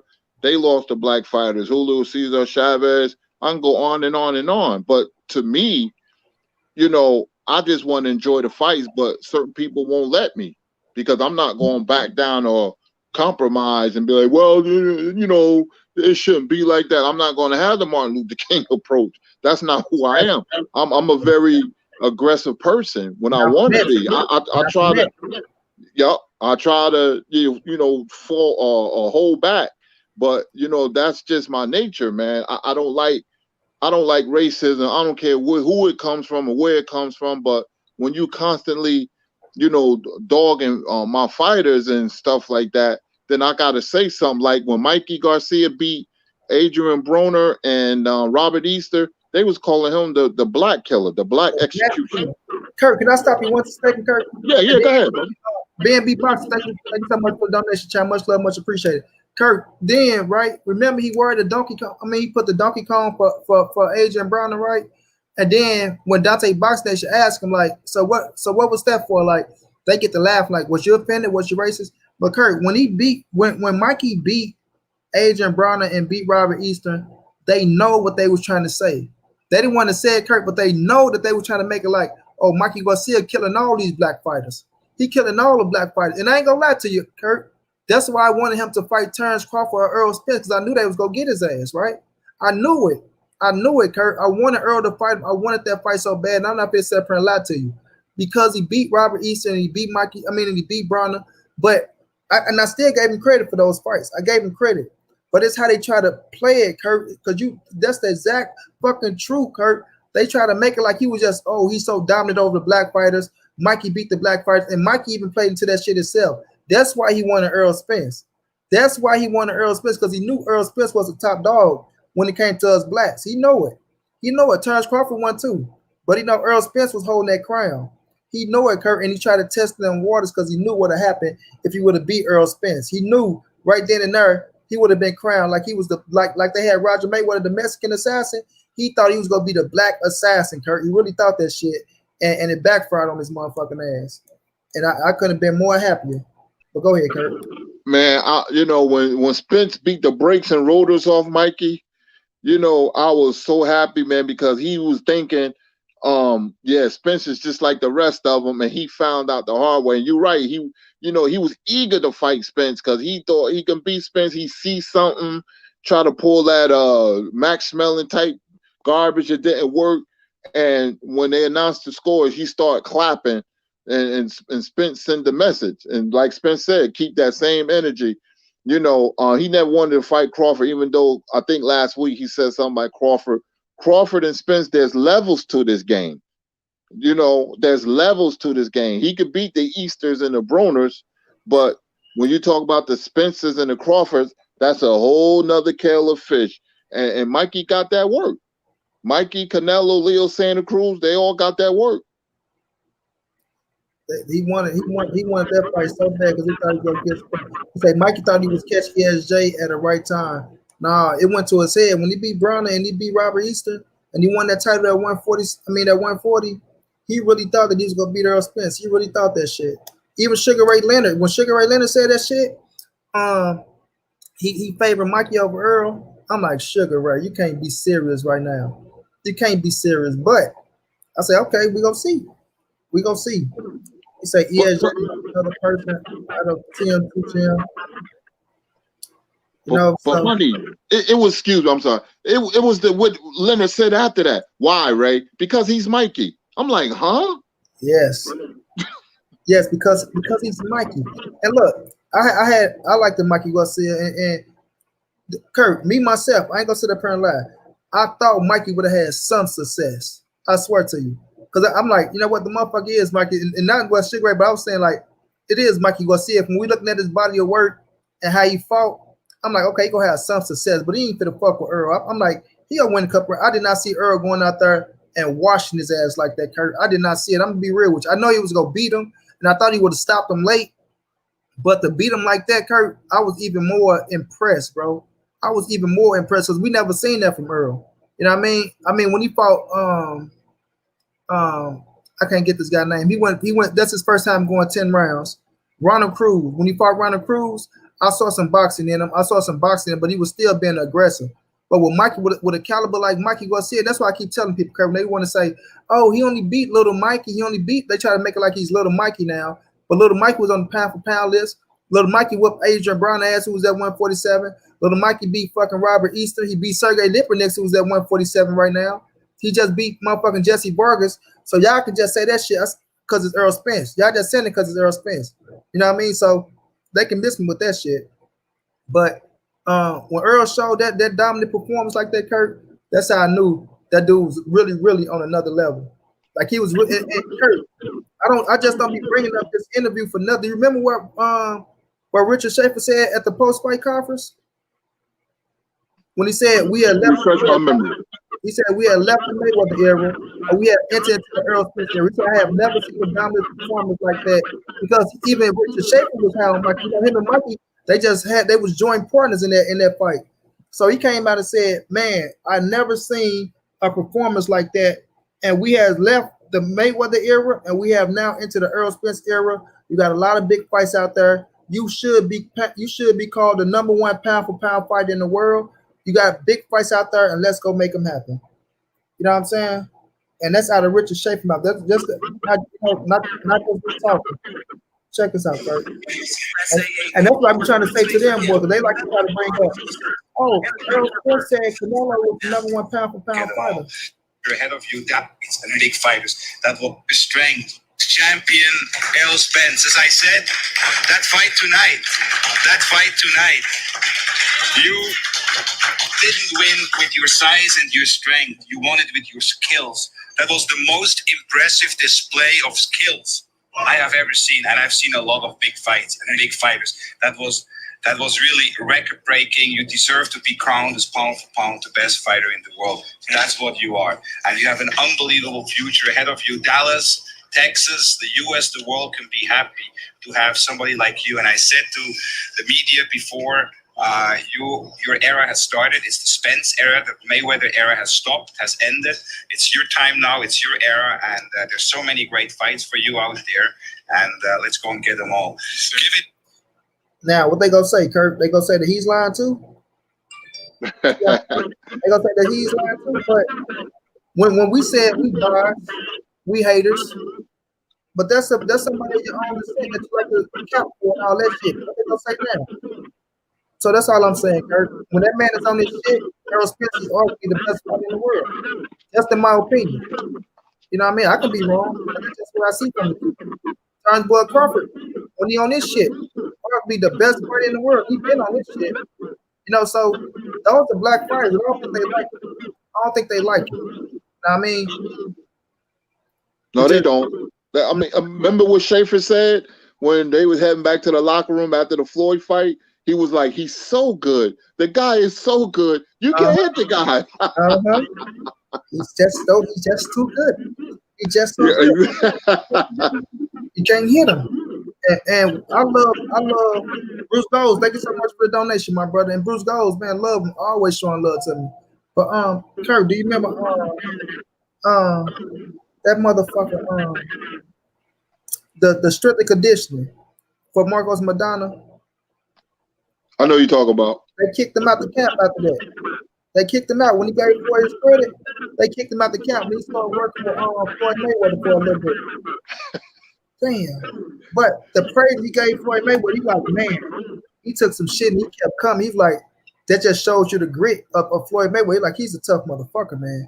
Like, we didn't think he was that tough. You know what I'm saying? That's what they didn't know about Floyd, because Floyd is like, that's why I say Floyd can fight back in the old days, Kurt, because the dude is really fucking tough. He's mentally tough and he's tough. Like, Floyd ain't just no Rudy Poo.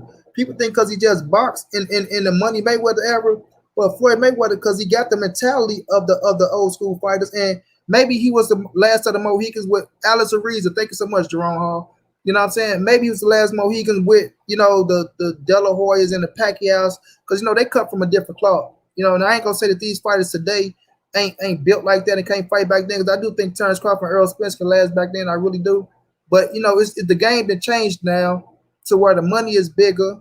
You know, the fighters got more control of their careers. Just think back then, if the fighters had more control of their careers back then, it'd probably be the same story. But like I say, back then it was a more manly man sport. Everything was more manly man sport back in the days. Basketball, football, boxing, everything was just more tougher and manly man. You know what I mean? You really want to be the best. But nowadays, you know, not saying it was watered down, but when you got more control over your career in a dangerous sport, and you can go out there and fight this fight and make this money. That's why I say I don't knock the business side. I don't.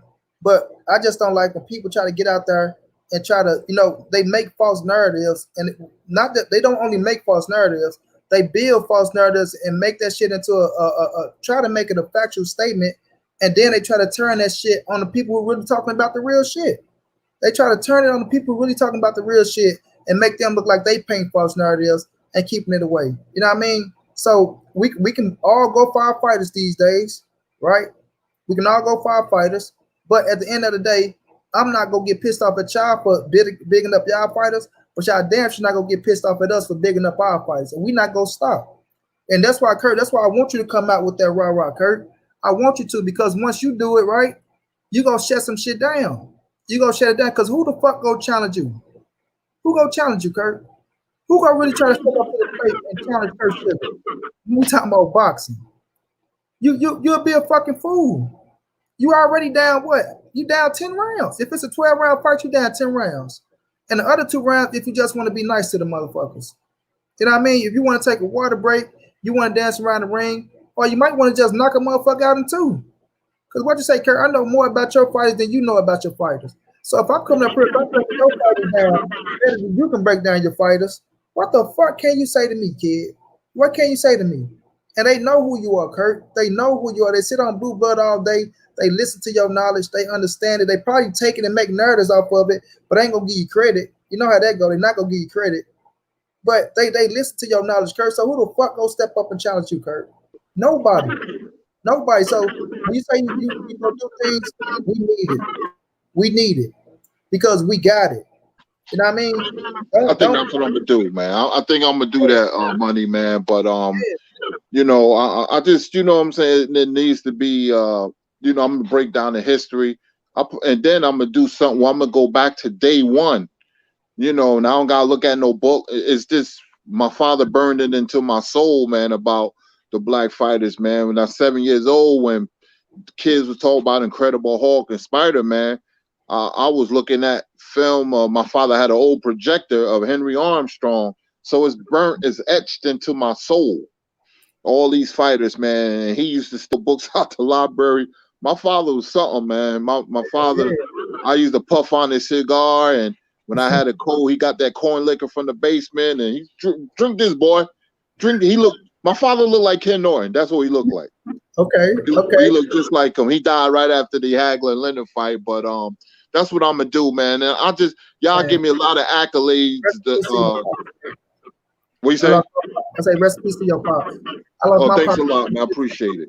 Yeah, I lost mine in 2015, but he did me. Like, it's so funny you say that, Kurt. Tony Brown was going down, my brother. Because Kurt, I used to do the same thing. Like my pops got me into fighting, right? His favorite fighter was Roger Mayweather, but banana red. I used to sip his banana red, right?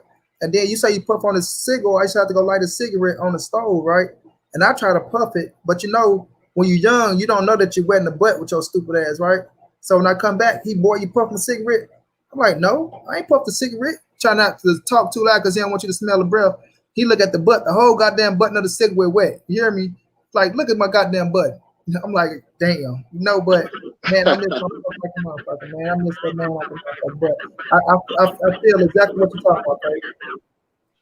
I'm Kurt, just happy. Let's say this, Kurt. I'm saying, but Kurt, don't rob us of that knowledge, right? You give us all that shit because you got it, bro. And what's the best way? And I know they say you shouldn't tell them up for everything, you know, but at the end of the day, it's the fight game. And once they want to come out like this, that's why I said when we got the Kurt Sugars and we got that, right? We got like y'all are cheat codes, Kurt. Y'all are fucking cheat codes. Like it's like it ain't even fair. It ain't even fair. You know what I'm saying? But we have to get that knowledge out here. That way we can shut these motherfuckers down because at the same time, you're doing it, but you're still teaching us as well and you educating us. So when we do, like if you can't get to them, then we get to their motherfucking ass, but we got the teaching from the right motherfucker. So we're not just talking, you know what I mean? We're not just talking. So when we're going on with that knowledge, what they gonna say, oh, you got it from Kurt Sugar? Yeah, we got it from Kurt Sugar, motherfucker, but it's true. It's true. And we gonna kill your ass with nothing but facts, motherfucker. But go ahead, Kurt. Yeah, you know what I'm saying? Y'all give me so much love, money. You know your ish, man. You debate. You and BFTB, y'all are beasts with it, man. And Drew too. You know, I'm like, God, dog. It's like being in Ferrari and you in a pickup truck. You know what I mean? I mean, God, I was like, man, I can't debate money, and or Drew, or I don't got the energy, man. But I'm gonna share my knowledge, man, and it just needs to be said. So, you know, I'll let you know behind the scenes how I'm gonna do it. It's gonna be slick though, how I'm gonna do it, man. And I'm gonna get ready to get off here. You wanted to ask me something? My son begging me for money, so I gotta cash app him or PayPal, man. This dude killed me, man. Okay. Oh, it's about your son? I thought you were talking about me. But no doubt, Kurt, man, I appreciate you for jumping on with me, OG. Anytime, man, my platform is yours. And I appreciate you coming out here dropping these jewels for the people, man. Absolutely. I'll be on again anytime you want me, man. It's always a pleasure, man. And you know, we'll be talking, man, money. Yes, sir. Yes, sir. All right, peace out. All right, have a good one. Now, people like Kurt Sugar, fam, you see, like, what the fuck could they do? What the fuck could they do, or what the fuck can they say? What can they do, or what can they say? What can they do, or what the fuck can they say? You feel me? Is that the real Bill? Bill say, my son watches Floyd, Pernell, Sugar Ray, and others. You fucking right, Bill. You fucking right. And guess what, Bill? Teofimo don't want no parts of him. I've been showing him fights, highlights of black legends for a while. Bill said, a good black fighter will always be the great white fighter. Always. A bad black fighter beats a good white fighter every time. My son is a great fighter, a great black fighter. Let me phrase that. And Ryan Garcia is a good white fighter, and he'll get his ass whooped by Devin. He'll get his ass whooped by Devin. He'll get his ass whooped by Devin. Teofimo, like, fuck all them, like, fuck all this politically correct ass shit nowadays. Because every motherfucker want to be politically correct. Like I said, I give Teofimo his credit. I give him his credit. I ain't gonna take shit away from him, what he did. But nigga, you ain't finna sit up here and say no motherfucking motherfucking unified champ. I mean, no motherfucking undisputed. You ain't no goddamn undisputed. You ain't no undisputed. Like I say, because if he would have gave Devin the opportunity to fight, we don't know. Devin would have whipped Lomachenko ass too. We don't know. We didn't see it, right? Then the motherfucker try to say, Javier Fortuna, the same motherfucker Javier Fortuna that had a chance to fight Devin, but wanted to go fight motherfucking Luke Campbell. Like, boy, y'all better get the fuck out of here, dog. Y'all better get the fuck out of here. Y'all better get the fuck out of here. The fuck all the way out. We are here to take over the dream. You fucking right, Bill. The fuck out of here. My son is a Lomachenko. Beating Teofimo isn't on our level. My son is a Lomachenko. Beating Teofimo isn't on our level. He don't want that smoke. Capping. You know it, Shayna. Much respect to Kurt Anderson. You know what I'm saying? He don't want that smoke. He don't want that smoke. Once again, let me play it while Bill here. Once again, then I'm gonna get on this motherfucker who can't keep Earl Spence's name out of his mouth. He's so obsessed with Earl Spence, right? He's so goddamn obsessed with Earl Spence. No matter what point he's trying to make, he got to bring Earl into every goddamn thing. Once again.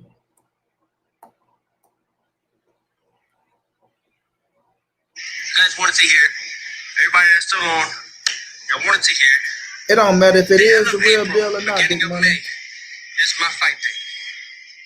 Well, my fight month. Guess who? We're in the works of it. We're gonna throw contracts at Devin. We're gonna throw contracts at Cambosis. Whatever we get back with, as long as we find a medium, we all agree on the terms, then that's your fight. They all gonna know. Why you think Devin said April? Everything's already falling into place, ladies and gents. Y'all just gotta wait. Y'all so impatient. It's gonna come. All of it's gonna come. Y'all just gotta be patient with it. These things don't come overnight. Same way it being coming undisputed world champion. It don't come overnight. 18 years of hard work for a reason. You hear what I'm saying? All right then. So, the end of April, beginning of May, me and Bob Arum, we're talking back and forth. We're talking with the other promoters. We're making these deals work. We need a fight, yes. We are gonna fight, yes. Just what time? I didn't know next month was April. Come on, Lee. Nothing but cap. All motherfucking cap. And he talking about he ain't capping. Nothing but cap. All fucking cap. Somebody tell me he ain't capping. Please tell me he ain't capping. You know what I'm saying? Please tell me that man ain't capping. You feel me? So we ain't trying to hear that shit. We ain't trying to hear it. He ain't calling out shit. He ain't sending off shit. And that clown Punch. Any black person that go on Punch and give him a fucking interview is a sucker.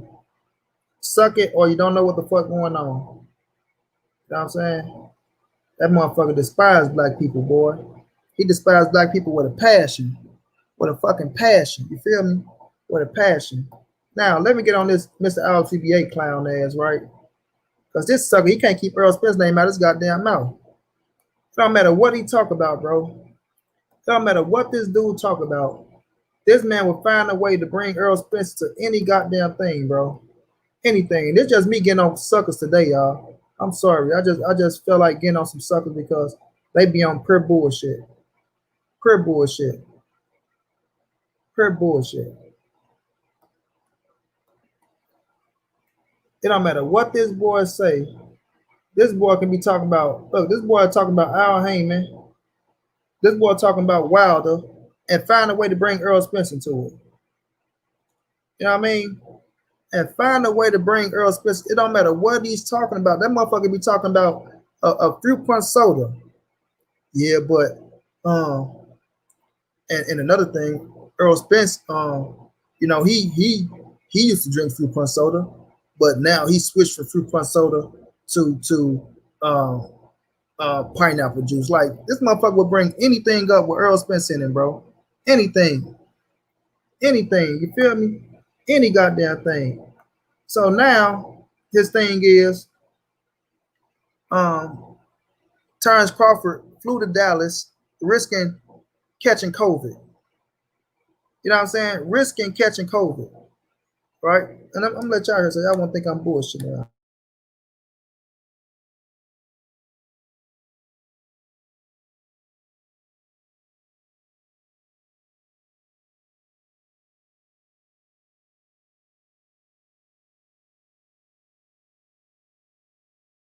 Oh shit, Ben B, you was on his show today?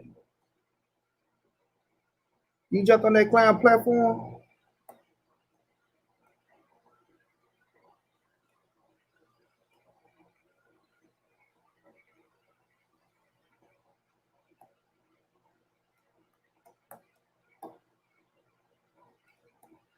That old sucker ass clown.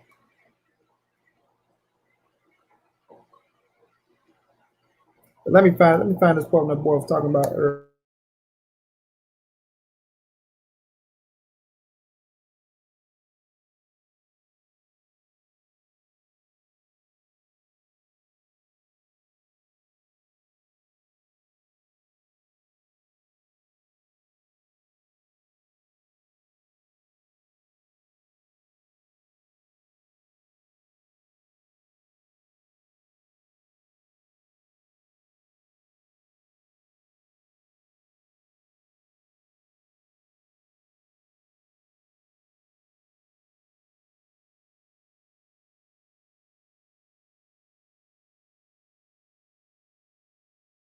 To this dude. This dude love, I'm telling y'all. He supposed to be talking about Al Heyman and Bob Earn. 100. Fuck who you like. Fuck who you think gonna win. Why is you? Oh yeah, why do I already niggas know, like bro. Bud Crawford get railroaded the way he do, fam? Just like I used to be on how they was railroading Earl. Why is niggas accepting this shit? Why is niggas making this acceptable? This a guy who coming up to his third division, doing every fucking thing possible to be great, put on the great fights. He want the smoke. Tyreek, he been there since June 2018. What's up with these niggas, man? Man, he had talk all that shit, y'all. But they never tell him, they never say Bud accept the 60-40. They talk all that shit, but won't tell Bud to accept the 60-40. You feel me? Refuse to tell Bud to accept the 60-40. Get the fuck out of here. This dude don't believe half of the shit he talking about. He don't believe half of the shit he talking about. But it don't matter what the fuck he talking about. He found a way to bring Earl into the situation, bro. Watch this.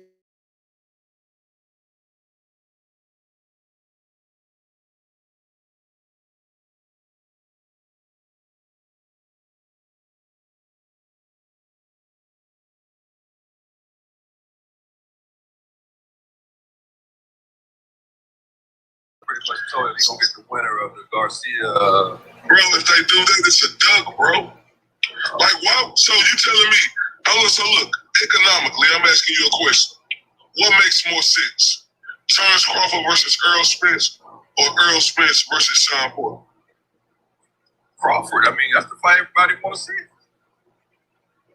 So how are the Earl Spence people who protect him, who like to swing from his testicles from left to right, gonna be able to explain this? Man, they gonna say, man, it's Bob Aaron fault, as if they can't do cross promotional fights. It's Bob Aaron fault. He was Bob, you know. Shit, Bud was fighting PBC guys at 140. Man, bro, he was fighting. Look, man, talk that. Look, bro, look. How is it Bob? Look, everybody wants it. That motherfucker can't even get his words out. Look, y'all talk that. Look, bro, how was that? But Google got what the fuck you trying to say? Fight, bro. Like, are you serious? So, what you telling me? Man, come on, bro. Look, bro, if he fights Sean Porter next, bro, like, he deserves all the flame he get. He deserves all the flame he get. He need to be lit up, because he gonna get that same treatment people was giving all them fighters for years for avoiding and ducking him. And I was the one on front line. Tyree, you know that from Facebook. I was the nigga on front line telling these niggas they was ducking him. Was I or wasn't I? Y'all see, he keep trying to prove his point is because he was giving people the flame for ducking Earl Spence. So now he gonna try to give Earl Spence the flame for ducking other people. Who the fuck is Earl Spence ducking? What case is he making that Earl Spence is ducking? You see what I'm saying? The dude is fucking delusional, bro. He is delusional. And he's trying to bring that shit up because he know for a fact, bro, the shit that he's saying is pure bullshit. He can't, man, this dude can't even give you a valid excuse talking about Earl Spence's ducking Turnbull Crawford. None. None whatsoever. They rail and roll him. He's doing everything he got to do to get the fight. He's doing everything he got to do accepting the fucking 60-40 deal. Huh? Accepting the 60-40. Even if it's just a verbal agreement. Even if it's a verbal agreement, accept the 60-40 and call a bluff. Y'all see what I'm saying? Easy. Easy. Okay, he said he want to fight me. I accept the 60-40. Call a bluff. If he bullshitting, if he bluffing, when you say I accept 60-40, guess what we start looking at then? We don't look at Bud Crawford no more. We don't look at Bud Crawford no more. You feel me? We got to look at Earl Spence and say, okay, Earl, he accept the 60-40. What's up? But this nigga talking about 50-50. No, a motherfucker way him deserve no 50-50. Big Money say laugh out loud. Then he trying to make his new subscribers think he just keeping it real when our reality is something personal against Earl. Big facts, Big Money. Big facts, bro. Oh, you know, I used to ride for him. You know, I used to say this and say that, but I'm just giving him the same energy I used to give everybody else. Boy, get your corny country ass up out here somewhere. You corny country motherfucker. We not believing that shit. We not believing that shit. Ben B say, which is I challenge him on that easy topic all day, every day. Exactly, bro. See, we're talking about 50-50. What's 50-50? The fight? Yeah, the fight is a 50-50 fight. The fight is a 50-50 fight. The business is nowhere near no motherfucking 50-50. Nowhere near. Nowhere near. You feel me? Nowhere near. Yep. Let's see, Bob will make fights. Yeah, Bob made that one. What's that fight that happened? Nakatani and Verdejo. That was a good ass fight. Bob will make fights. And then he bring up two top-ranked fighters. Bob will make fights. What's the fight he made? Verdejo and Nakatani? You want to bring up two motherfucking top-ranked fighters?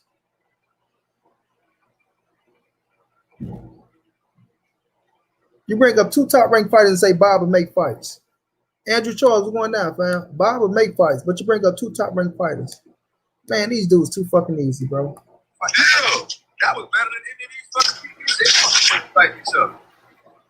Say, bro, if niggas can't tell me about no fucking Bob Arum and Key, what's going down, big bro? To try to defend this fucking saint, this fucking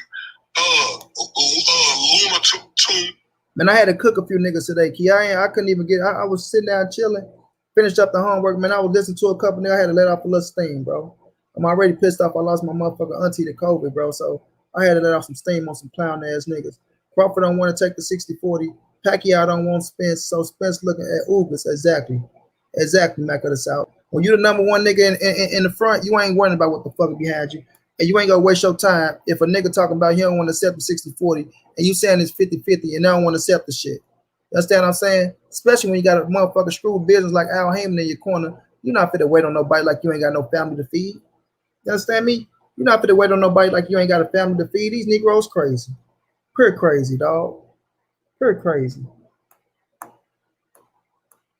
don't ever see this fucking ghost in Al Heyman. Now, Bob gave Lumba and fucking Tiafimo for free. Hell, the payday for free was probably the fight of the year. Bob gave us Luma and Tiafimo for free because, you know, for a motherfucking fact, you know, he wasn't gonna probably make no money back. You understand? He probably wasn't gonna make no money back. Bob ain't taking a chance with no motherfucker on pay-per-view. The motherfucker want to take a chance with Crawford and Pacquiao on pay-per-view. You know damn well he ain't taking a chance with fucking Tiafimo and Loma on pay-per-view. And don't give me that, oh, Bob saying that because it's a pandemic, all that shit. Bob don't trust that shit. Bill say Devin want all the smoke. Ain't shit changed. Ain't shit changed, bro. Ain't shit changed. Man, But I'm talking about this corny ass nigga, Mr.Iotba, Key. This nigga cannot have a conversation without bringing up Earl Spence's name, bro. He cannot. He cannot go out there and have shit going without bringing up Earl Spence's name. Anytime he having something going down, Earl Spence. He bring it back to Earl Spence. Like I said, Earl, he can be talking about a fruit punch soda, bro. That motherfucker Earl Spence used to drink fruit punches. But guess what he did? He done switched up. He done went Hollywood now. He don't drink soda no more. He don't drink soda. Looking at it. we had to watch Devontae and Leo Santa Cruz. That bullshit ass fight. Niggas had to order that on pay-per-view. Are you serious? They out here trying to rob niggas. Yeah. The funny thing is, Look, so hold up. What's more deserving to be on pay-per-view? Lomachenko versus Tiafimo or Leo Santa Cruz versus Tank? Here they go. He hurt, dog. He got kicked out the camp, and it hurt so bad. Like BLTV say, it hurt so bad. You hear me? Hurting his ass so bad, bro. He can't stop talking about him, bro. He cannot stop, bro. And then he'll say, that was 2 years ago. Why niggas still talking about it? I'll let it go. Motherfucker, if you let it go, why every time you talk about Earl Spence is in a negative light? Every time. Every time, bro. Every time you talk about Earl Spence, you want Earl Spence to get stripped for the titles, right? He duck and turns boy Crawford, right? He ain't the best fighter in Derrick James' camp no more. And you, this motherfucker, y'all, this motherfucker dogged Jamel Cholo out something terrible. He dogged Jamel Cholo out something terrible, right? Because Jamel Cholo didn't give me a drop. Because he didn't give me a drop. This motherfucker dog Jamel, or he think he better than Earl. He ain't shit. You know, he ain't this, he ain't that. That's why he gonna lose. He this, he that. Like, man, he dogged the motherfucker out so bad, dog. Thank you so much, Sheena, baby. I appreciate that, love. Thank you so much, Queen. He dogged him out so bad, y'all. But all of a sudden, now Jamel is the best fighter in Derrick James' camp. I ain't gonna lie. I think Jamel is the best fighter in the camp now. Man, if y'all get your corny, man, listen. Loma, that shit was free shit. But Zapata with Red is better than Tank. Damn, Heyman out here robbing niggas right under their eyes, bro. And they paying for it. The funny thing is, though, and they paying for it. Like, the funny thing, these guys got to go on pay-per-view to get the money that Bud is getting guaranteed. And they talking about Spence a pay-per-view star. Like, why ain't his guarantees the same as Bud? Like, Bud get what, $4 million guaranteed? What Spence got? Like 1.5, and Danny got 1. Like, y'all gotta pay these motherfuckers. Like, what? These dudes so fucking stupid. He's so stupid. He talking about guarantees, right? Flat fees. Guarantees and flat fees. And then they want to say, what's Spence? 1.5. So if Spence got 1.5 and Danny got 1 point, right? What was the pay-per-view numbers? What did they get after that? Because I promise you, Earl got 8 figures. Earl got 8 figures, right? Danny probably got close. So you motherfuckers sitting up here talk about $4 million when at the end of the day, Earl Spence picked up $10 or $11 million after fighting Danny Garcia. Y'all see what I'm saying? So they worrying about motherfucker business now, like, oh, this and that. They want to say Earl a pay-per-view star. Well, listen, he did 3 pay-per-views back to back to back. I'm quite sure, right? If a motherfucker ain't doing good on pay-per-view, they're not gonna put you on pay-per-view again. You feel me? They're not gonna put you on pay-per-view again, right? Now, we're not saying he's doing no fucking Mayweather numbers, right? He's not doing no fucking, million plus buys. But goddamn me, he doing great. He doing great to where they put him back on there. So what about Turnbull Crawford pay-per-view numbers? I'll wait, motherfucker. I will wait. I will wait. Right? I will wait. Talking about, oh, Bud guarantees when these mans doubling that shit, tripling that shit. Like, come on, man. Come on, man. guaranteed it's the same as they fight versus with pay-per-view. And who the fuck gonna believe that stupid shit? Who is gonna believe that stupid shit? That's why I say, man, these dudes just be talking with no fucking research, just talking, pure talk. And this dude talking to kids, Corey motherfucking ass, cause he just bringing up shit. He bringing up shit, and Corey agree. Oh yes, talk that talk. Oh, you gave me another valid point because I don't know shit. Looking ass. Oh, thank you for saying that. Ooh, because I didn't know what the fuck to say on this channel. I would just go say Earl Spence ducking. But thank you, because I'm one stupid, retarded motherfucker, and I don't know shit about this boxing game looking ass Negro. Man, that shit crazy. Like, bro, I don't understand how, like, say, you know what, common sense is a motherfucker, bro. And it's like niggas out here lack so much common sense, bro. I'm like, you niggas, like, how can you niggas who says things about other fighters the way they was treating the Earl Spence, but then y'all ain't gonna give him that same energy how he doing Terrence Crawford, bro. That shit crazy to me, bro. That boy said the same shit. Al don't want to make that fight. Al gonna keep that boy over there. I don't look on some real shit. I don't think Earl Spence and Terrence Crawford gonna happen, bro. Shit, it ain't. It's gonna be like that. It's gonna be like Rick Boy and Lennox Lewis, man. Shit ain't gonna never happen. Hey, I said, say, bro, look, I made an example. Earl Spence ain't throwing no belts in the trash. And if it don't happen, motherfucker, blame Bud. You understand me? Blame Bud and this motherfucker promotional company. You feel me? Man, Bud don't fuck with him at all, bro. He's sucking Bud dick like a motherfucker. Trying to get in the count. Trying to get in the count, man. Trying to get in the motherfucking count. Bomac, can you tell Bud I said this? Bomac, can you show Bud this? Bomac, tell Bud I ain't biased no more. Bomac, tell Bud I ride for him. Bomac, tell him he's the boogeyman. Get your ugly ass out of here somewhere. Bud gonna say, that's the dude they used to suck Earl Spence off, right? Oh, so now you want to come over and suck me off, huh? So if he changed up on his home team, what would he do to me? What the fuck would he do to me? All of that, bro. Like, this ain't history not gonna treat Earl Spence well if he don't take this Terrence Crawford fight. He can knock Curl. That's him. But I'm just saying, boxing history and people ain't gonna treat him well for not taking this fight if he don't take this fight.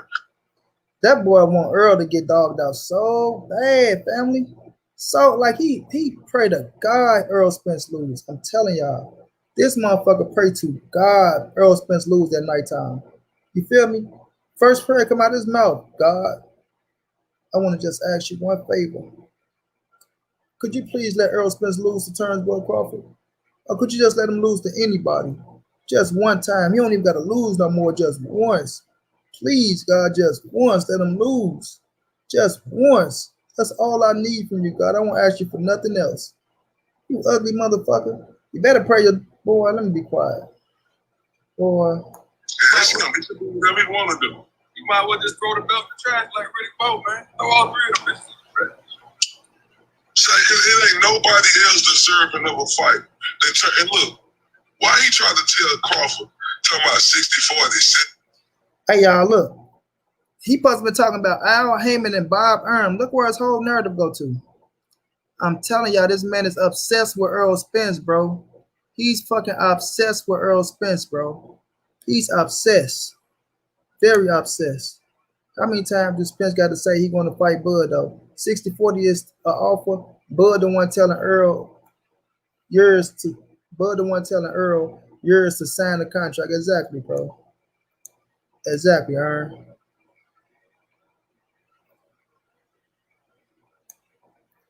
Bomac still going through it. Yeah, man, we know, man. Rest in peace to Andrew, man. We know. We know. That's going to be a hard pill to swallow, man. Hard pill to swallow. I mean, that's his firstborn. That's his boy, man. He raised him. Especially when you got your son being a grown man, you send him on this shit, man. It ain't nothing like that, man. That's your heir to the throne. Yeah, ain't nothing like losing your firstborn, man. Especially when you're that age, you gave me Grant, man. That's a hard pill to swallow, bro. 70-30 or whatever we give him. But you will give the nigga who can sell a chicken dinner 50-50. Yeah, they got 50. Now they want to keep bringing up, you'll get a nigga that couldn't sell a chicken dinner 50-50. Listen, Errol Spence made more than Sean Porter in that fight. I'm going to repeat this shit. Errol Spence made more than Sean Porter in that fight. Now, man, listen. This dude, Corey, this boy love playing semantics, y'all. He loved playing semantics. Now, when Errol Spence fought Sean Porter, both of them only had one belt. Sean Porter was the WBC champ. Errol Spence was the IBF champ. So, of course, if you come to the table and we both got fucking titles, what you think gonna happen, you stupid motherfucker? In case you didn't forget. Why you think Terrence Bud Crawford trying to get to Manny Pacquiao and was trying to have 2 titles to come to the table with 2 titles? You dumb fuck. Why you think we all said if that boy Terrence Bud Crawford get his hands on that second title, then he can be talking about different type of money and percentage. He can say that. But if you'd have brought Sean Porter to an Errol Spence fight and Errol Spence was the unified champion, what you think gonna happen? Dude just sounds stupid, bro. But Errol Spence made more money than Sean Porter in Errol Spence versus Sean Porter fight. And that's a fact, family. That's a fact. 60-40, the pay-per-view upside. But here's the thing, like I said before, like go ahead and fight, bud. Y'all can have 2 or 3 fights and make the most money. Like, what the fuck y'all want? Say, B&B Boxing, you sure doing a lot of talking. Come on here and explain yourself, sir. Like, you doing a lot of talking in my last B&B, you still in here, bro? couple of stream yards, but you sure ain't clicked that link. Come on here and explain yourself to me and my dog, Tyreek. Yeah, come on. Come get this intro so we can light that ass on fire, boy. Come on. Come on. That Bud and Spence should have at least 2 fights. No, that's where y'all get the most money at. He said if this dude be in boxing, that's my partner. But he's talking about if it don't happen, it's because of Bud. Ain't that the most silliest shit you ever heard in your life, bro? Like, where's the common sense logic that made you type that? Click the link. How's Bud's fault? Like, how did you even have the audacity to put your fingers on a phone pad and type that? The nerve of you, B&B. You got to come on here and explain yourself, Big Dog. From the song, man. He said if it don't happen, it's because of Bud. The nerve of this nigga to even type that on this live stream. How lost in the sauce can you be to say if it don't happen, it's because of Bud? Yeah, this like the contract. This nigga smoking on that shit. I'm smoking this morning. God. This nigga is a retarded boy. Let me listen to B&B cook his ass. We got him. Oh, go ahead, bro. Where you at? Walking up, my work. I see you. Go ahead, Q-Dog. Go ahead. Yes, sir. I'm gonna keep the same line like I told you, bro. Go promote. They lose money on you.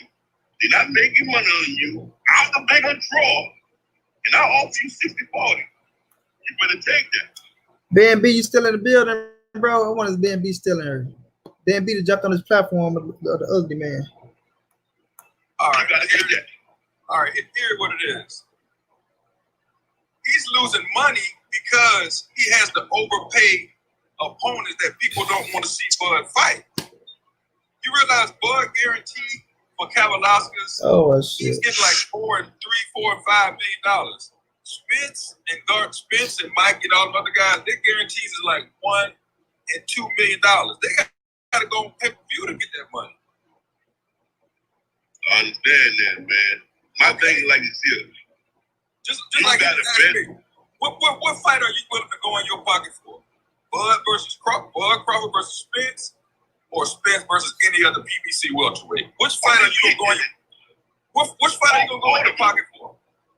Automatically, it's going to be Bud versus Spence. Automatically. Okay, so but what I'm saying is this. It's a draw, but what I'm saying is this. Exactly, Shayna. Bud Crawford got to bet on himself. Basically, if he feel that he can beat that man, they need to do a 2-fight deal or a 3-fight deal, like I said earlier. Well, hold up, B&B, hold up. You telling me Sean Porter? Look, he don't want to let the man talk. He ain't gonna never let nobody talk with his ugly ass. Nigga who can't sell out a chicken dinner get Terrence Crawford get 60-40? Well, hold on, I need you to give me some logic to that. Bring me logic to Earl Spence, who said Sean Porter couldn't sell out a chicken dinner, but Earl Spence versus Terrence Crawford is the fight. And Earl trying to get this nigga 60-40. The logic behind that, my guy. The only logic I can see, man, is by us being under the same banner, we're gonna look out for each other. By you not being under the same banner, bro, I'm gonna treat you any way I can. I mean, that's what it is. That's the most logical reason. That don't make no sense. Hold up. That don't make. That's enough for ugly, man. But this is what I'm saying, y'all. It don't matter what this boy do. It don't matter what he say, fam. He's gonna bring his attention back to Earl Spence, bro. He's gonna bring his attention back to Earl Spence on anything. He's so obsessed with Earl Spence, he can't make a point without bringing Earl Spence's name up. Crawford keeps saying he want 50-50 or no fight, when Spence is the #1 ranked welterweight and the A side. Crawford a fool not to take 60-40. Flip it, he would have wanted Spence to take 60-40. That's all I'm saying, Mac of the South. That's all I'm saying. But this is the thing I don't get though. They'll sit up here and tell you, right? They'll say that shit. They'll say this. They'll say this. They'll say, yeah, Earl Spence the A side. You know what I'm saying? Yeah, he's the #1 ranked welterweight. Yeah, he got the better resume at 147. So then when we say, okay, so if he did all that shit, right? Why shouldn't he? Why don't he deserve 60-40? Oh, but Bud is the pound for pound fighter in the world. He's the best #1 pound for pound fighter in the world. Oh, he's a 3-division world champion. You know what I'm saying? Like, motherfucker, that don't add up to what's happening at 147. You feel me? So why do y'all keep bringing up that same shit? Like, that shit don't make no sense. It don't. How many ads is he putting in the seats? How much money is he pulling in? What them ticket sales going for? You know what I'm saying? But these dudes, bro, look, it's too easy, bro. It's too easy, dog. It's too easy. With all three of these clowns, you feel me? With all three. D. Jefferson trying to go at 78, talking about TFemo ain't capping, when that motherfucker doing the most capping. All the capping in the world. You know, Punch the Hypocrite, he's sitting up here talking about, he see it right down the middle when he doing all the motherfucking race baiting in the world, going for his kind and trying to shit on other people, but he trying to flip it around like he straight down the middle. This motherfucker, Mr.Iotba, this motherfucker cannot keep Spit's name out of his mouth. The hate just come out of his fucking pores. He can walk into the room, you can smell Earl Spence hate on him. I mean, motherfuckers don't even know him to come out and say, hey man, what's that smell on you, bro? God damn, bro, you hating on Earl Spence?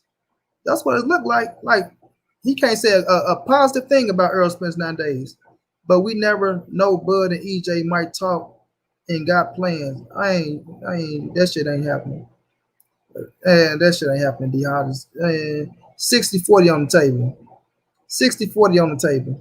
You know what I'm saying? 60-40 on the goddamn table. He need to accept that shit. You know what I mean? That's it, that's all, like my bro Batman to say. That's it, that's all. We need to accept the 60-40. Get into the ring. If you feel like he gonna beat him. You feel me? I wish Drew Mack was here, man.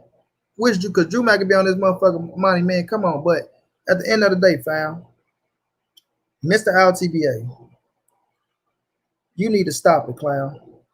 You really need to stop it, bro. You need to get past you getting kicked out the gym. You need to get past you getting kicked out the camp. You need to get past you not being able to see EJ in the fucking hospital, right? You need to get past them niggas to soup their motherfucking head up talking about Earl Spence humiliated you because he didn't. All the dude did was show you ugly ass love. Just like Derrick James, they do nothing but show you love, right? Your ego so goddamn big. You think you're bigger than what you really are, right? You really think you're bigger than what you really are, right? You need to bring your ass back down to earth a little bit, son. Come on back down to earth a little bit, son. You feel me? Quit being one of them has-been ass niggas. Oh, I used to do this. I used to do that. All that used to don't mean shit. What you doing right now? What you doing right now? And what only thing it look like you're doing right now is hating on Earl Spence, and you can't stop talking shit about Earl Spence. You can't stop talking shit about Earl Spence. You feel me? It's burning your goddamn soul to see that man come off of that car accident and become even bigger. Take it or leave it, bud. That's your biggest fight and payday of your career. Big facts. Big facts. What's that? Delani Found Sports? What's going down? You need to quit hating. You can't say a good word about Earl Spence. It hurt your soul, bro, to see that man come off of that car crash and his name get even bigger, bro. You was hoping he want the same. I'm gonna tell y'all, bro, and I won't say nobody was thinking this shit, but that man was hoping Earl Spence want the same, bro. The way he was snooping around Earl Spence, they telling us he this, he that. I don't even think he go fight no more. I don't think he go never be the same no more. Why they not showing themselves? Where he at? Then he see the picture when Earl put his first pitch out. It looked like he hiding his hand. Something is wrong with his hand. Why is he hiding his hand? Like that motherfucker looking for anything to be wrong with Earl Spence, bro. And that's sad, bro. That's sad. For you to be a grown ass man praying on another man's downfall. That is pure fucking sad, bro. That is pure sad. You praying on this man's downfall. I'm telling y'all, this man pray at nighttime that Earl Spence loses in that ring, bro. He pray at nighttime. You understand me? So he can come back and say, I told you so. He looking for I told you so goddamn bad. He want that so bad, fam. So bad. Like even when Earl went to the club, when he healed up and shit, and went to the club for his girlfriend's birthday. Now his baby mother's birthday, right? The man went to the club for his baby mama's birthday. This motherfucker went and made a video. Oh my God, Earl Spence doesn't learn. He's back in the club. He's back around alcohol. You know what happened when you get around alcohol? You can't control, like, straight playing that man like he's really a fucking alcoholic. And if he walk into a fucking club and see a drink, he just go like, man, it was terrible the shit this man was saying, bro. It was terrible. The shit this man was saying, bro, was terrible. Hell yeah, that's called hating, man. That's it's past hating. It's past hating. It comes to defamation of character. Defamation of character. That shit past hate.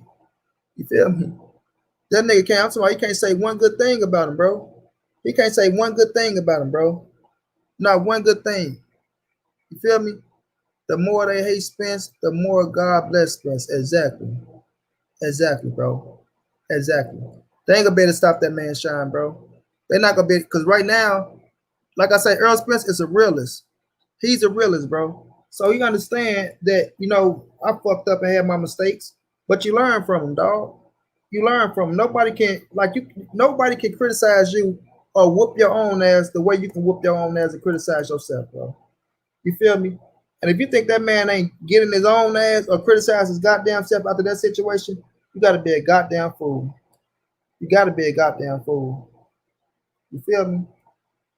But that was making Earl Spence so much better now. Because he got himself together.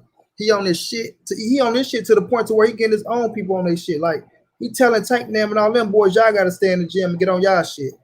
Right? That's how you know when somebody on their shit, when they motivate their people to get back on their shit, bro. You know what I mean?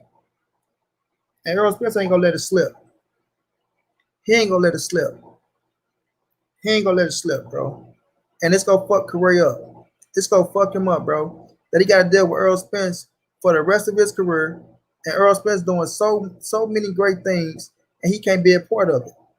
He can't be a part of it. You feel me? And that shit is turning him up in the inside, bro. It's turning him up in the inside, and he can't be a part of that camp no more, bro. It's turning him up. It's turning him up. But Bud got a lot of haters too. Either people are pro Bud or pro Earl.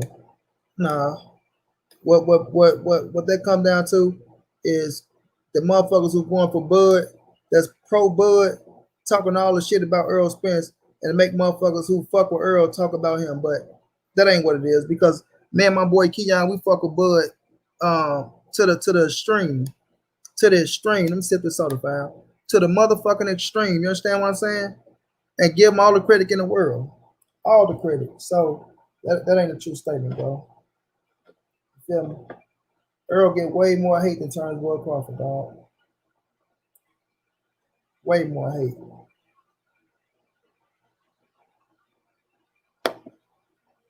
I'm trying to tell you, Delano. I'm trying to tell you, bro. Niggas being they motherfucking feelings. You feel me? That's a fact. That's a fact, Jack.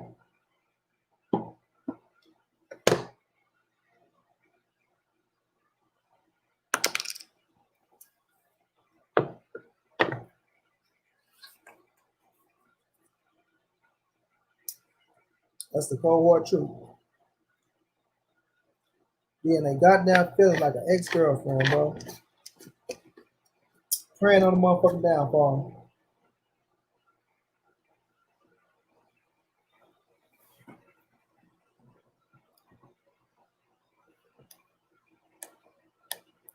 Praying on the motherfucking downfall. Don't say what, C Will. Don't say what. I better drop this link for you, C Will. You can come up here for a little minute because I better get ready and rap it. Let's see if you want to come up here and defend Bud. It sounds like you want to defend Bud up and around this motherfucker.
Yes, sir. A fact. They go to link, C Will. Sensitive. Ain't sensitive. They go to link.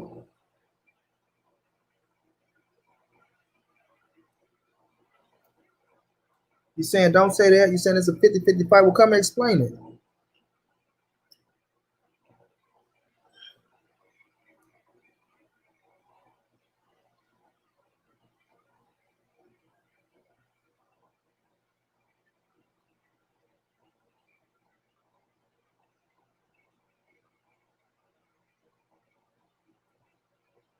Come and explain it.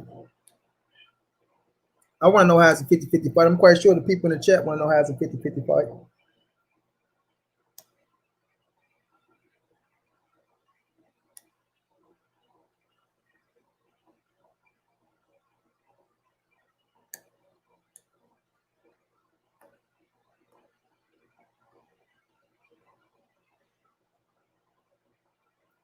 Why this fight like watching Terrence Crawford?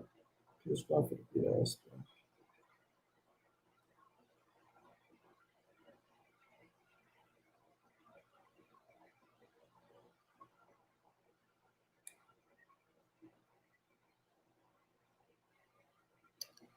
Well, yes, he will.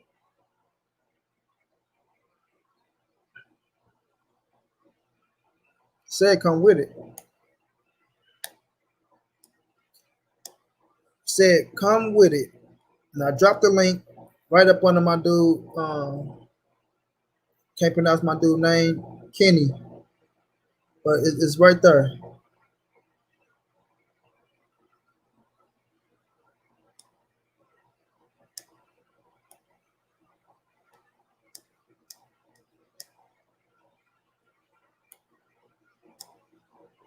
Laugh out loud. Why you so sensitive?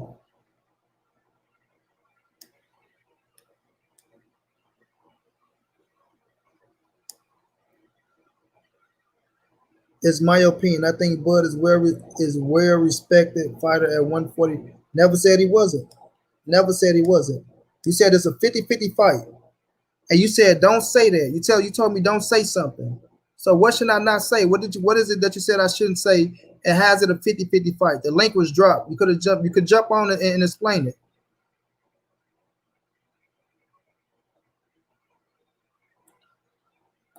Drop it again.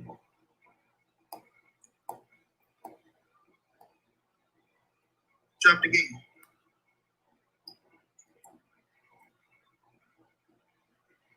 Drop it again.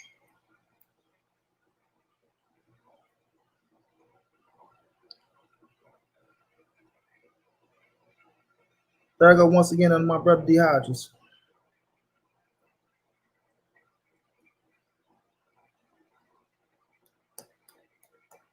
I just want to know how is it a 50-50 fight?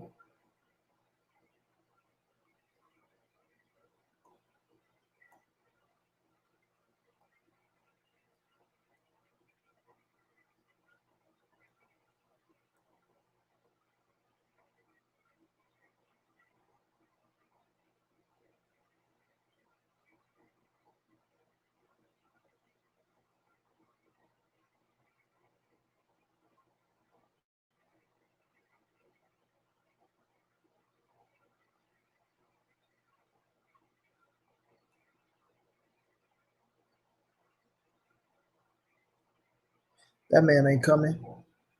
That man ain't coming. That man ain't coming. Right. Exactly what I thought. Exactly what I thought. Now, like I was saying, Earl Spence get way more hate than Terrence Bud Crawford. That's a fact. That's a big fact. Big fact. I'm talking about the people who hate on Earl Spence, right? They'll bring up any fucking thing on that man. Anything. To where, like I say, they'll deflect from whatever they talking about and start dissing Earl. And start dissing Earl.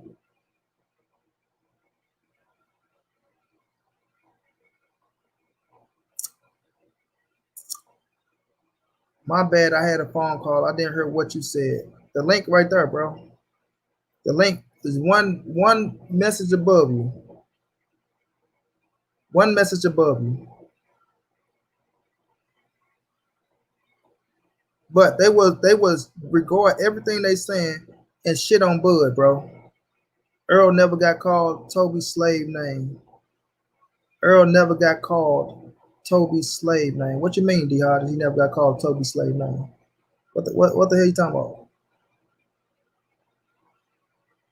What are you talking about?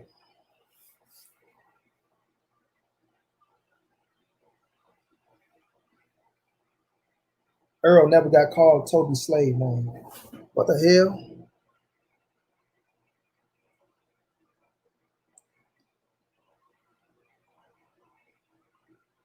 I don't even get that shit.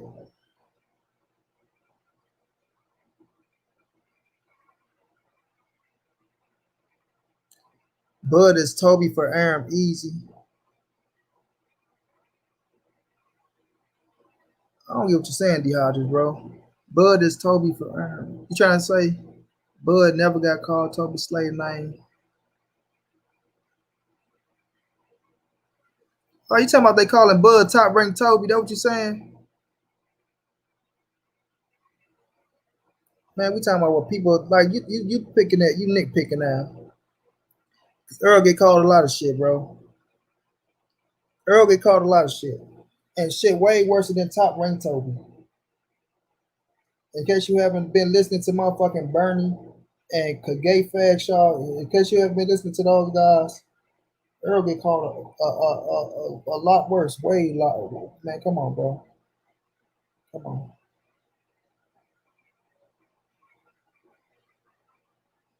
Earl Spence catch way more flack than Terrence Bud Crawford, homie. He catch way more flack than Terrence Bud Crawford. And that's a fact. That's a figgity fact. Like Diggity Mac, figgity fact around this motherfucker. You hear me?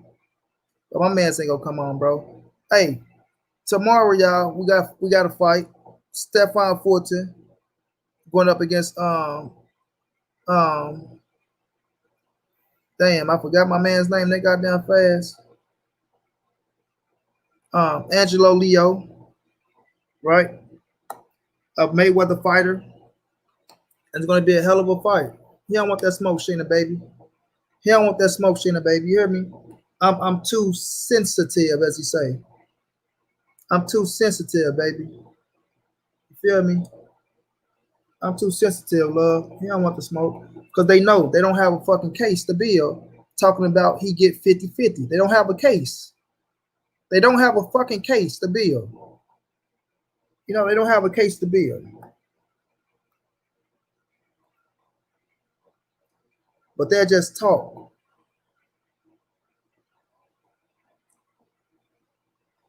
They'll just talk.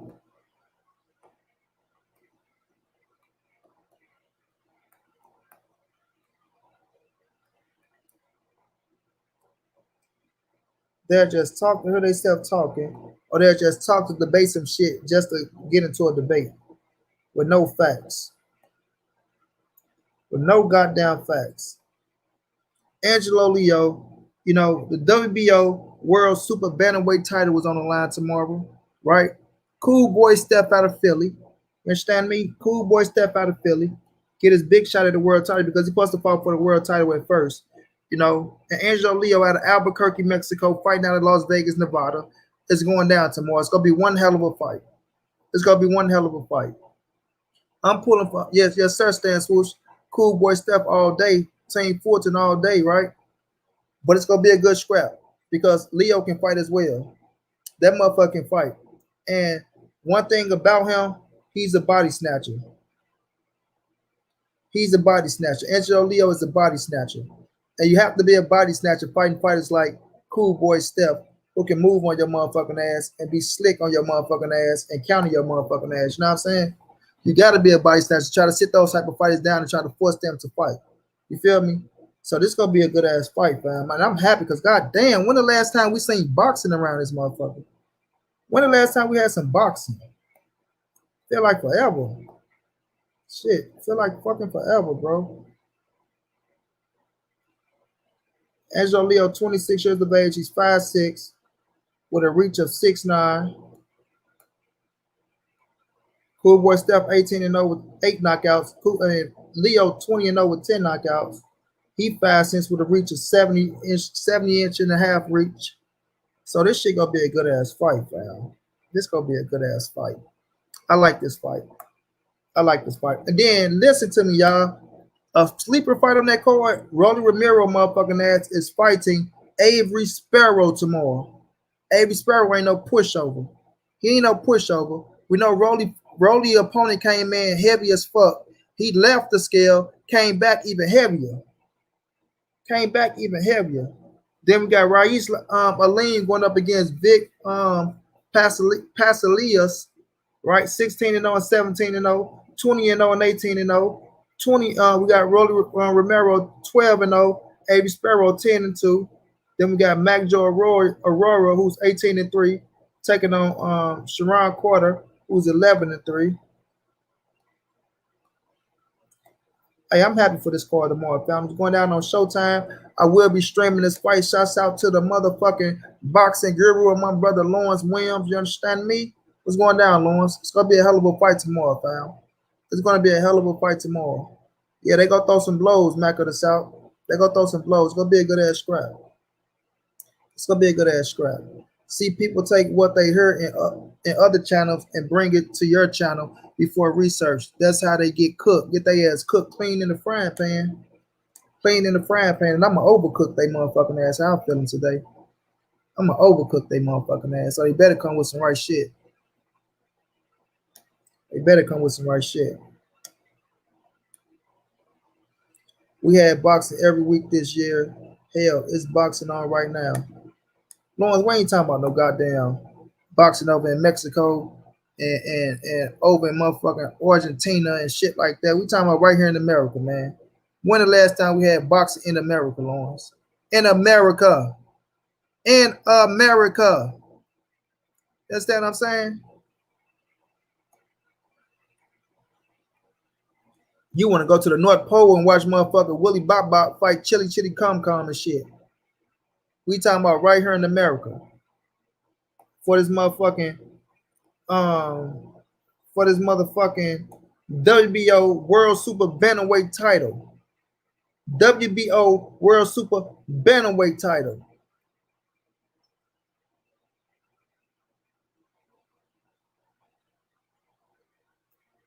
Dylan Price was in Philly.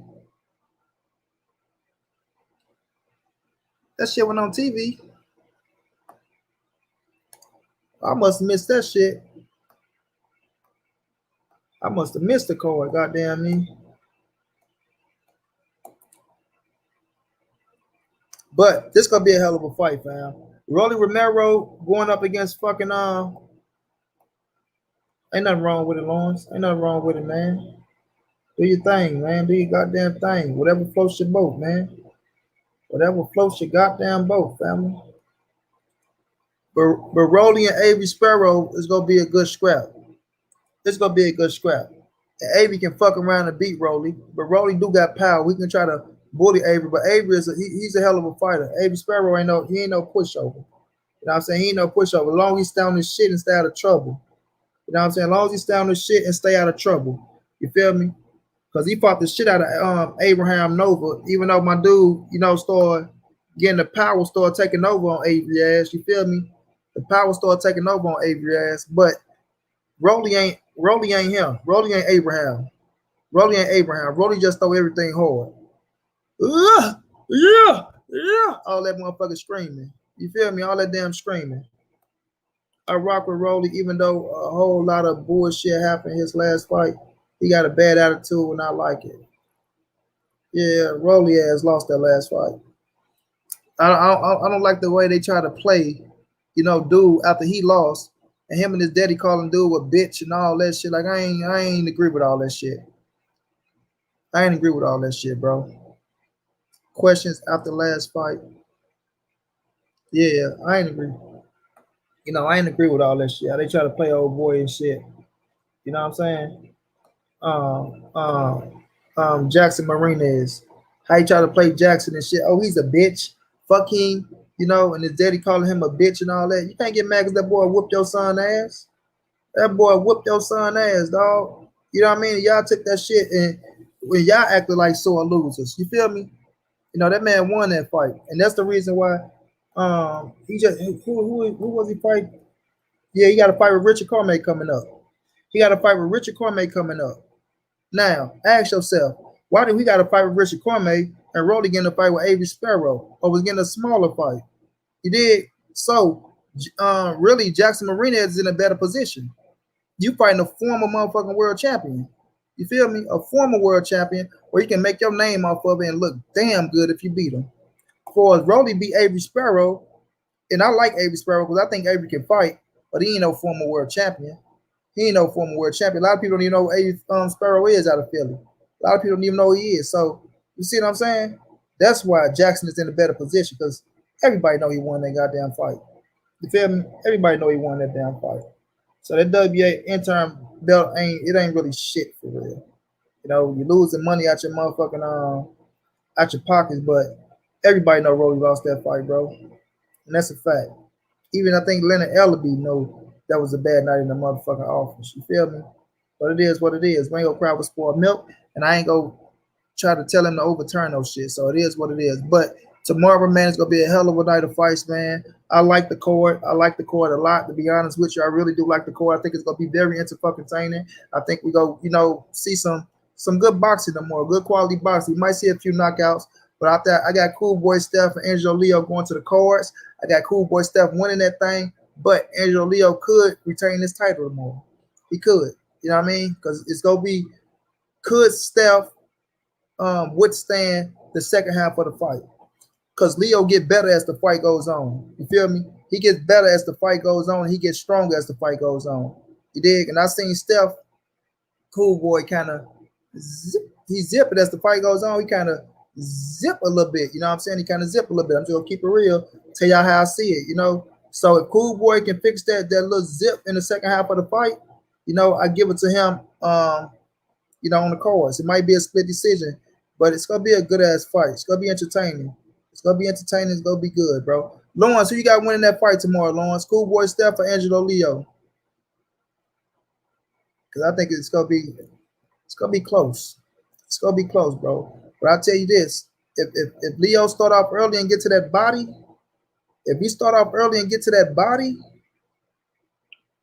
might be interesting. Might be very, very interesting. You know what I'm saying? But we go see, fam. We go see. I want to see Lawrence pick before we get up out of here. Hey, we got 34 people in the building. Let your boy get 3 donations, y'all, before we get up out the building, man. Show some love for the grind and the support. Thanks to the ones who did donate. Thank you so much to Miss Lori. Thank you so much, Shayna, baby. I think B&B Boxing. My guy, Bruce Goes. Lawrence say Fulton, Pasadena, and Rowley. Okay. Oh, see Lawrence going for the brothers. See him going for the brother. Hey, yeah. At the end of the day, if I won a belt, I'll wear it everywhere. It's a belt. Bet up platinum. It's a belt. Bet up platinum. Change life out loud. Oh, no doubt. No doubt. Listen, if the sanctioning body taking money out your check, bro, right? You're a champion. I said this, right? I said that if you get the WBA regular, you're a champion. You are a champion. You feel me? You are a champion. Especially if the sanctioning body's taking money out your shit. You are a champion, bro. That's a fact. I ain't gonna never deny nobody, being a champion, bro. Ever. Ever. Because I feel like this. If they give you a title and they don't take no money, then it is what it is. But if you paying the sanctioning body, right? If you're paying the sanctioning body, then fuck that, homie. Fuck that. Y'all got me fucked up. I am a world champion. That's why I wasn't mad at Charlo. I wasn't mad at Keith Thurman. No, it wasn't Charlo, it was Thurman. I wasn't mad at Thurman when he had it. Who else had that bitch? Tank. I wasn't mad at Tank. I wasn't mad at nobody who had the WBA regular, bro. I feel like if they taking your money, you are a world fucking champion, bro. Period. If they taking your money, you are a world champion. You see how motherfuckers with the IBO? Shit, Chris Eubanks had the IBO proud. You couldn't tell that motherfucker nothing. That was a WBC to him. He had that motherfucker strapped around his like a wrestler around his chest waist, around the boy. Listen, that nigga had that IBO and wore that motherfucker proud, bro. He say Joshua got the IBO and Joshua loving the IBO. Oh, I'm a champ. I'm a champion. No one can tell me I'm not a champion. This is the IBO belt. It's a world title belt. It's a sanctioning. And I'm proud of my belt. That motherfucker wore that belt proud. And then his daddy, Junior, right? No one can mess with Junior. And I tell Junior, as long as you listen, right? If he listen, then he will be a world champion. The Eubank shot ain't nothing but the UK Kenny and Sean Porter. That's who Chris Eubanks and Chris Eubanks Senior. I mean Chris Eubanks Senior and Chris Eubanks Jr. They ain't nothing but the UK Kenny and Sean Porter, bro. That's who they is, bro. Kenny and Sean Porter of the UK. And I like him. I like the duo. I like his dad. His ass. Chris Eubanks Senior could fight his ass off. He was a world champion. His poses and shit, his antics when he get the dancing and shit. 78, what's going down, big dog? What's going down? That's how you know that's the real 78. Matter of fact, let me make sure. Y'all know these motherfucking days, man. That's how you know that's the real 78. Yeah, that's the real 78. Yeah. I just got home. What it do? Chilling. Where you coming from, homie? I had to cook a few. Oh man, the little D Jefferson called himself going at you, big dog. I had to get on his ass for you. You know what I mean? I had to, me, man. We ain't letting nobody play with the family, dog. We ain't letting nobody play with the family, dog. Fuck all that. We ain't holding nothing back on nobody these days, champ. I don't give a damn who it is. I don't give a damn who it is, bro. Especially how I was feeling today. I heard that shit he tried to say. T.O. wasn't capping 78. When you said T.O. was capping, let me show you. Homie.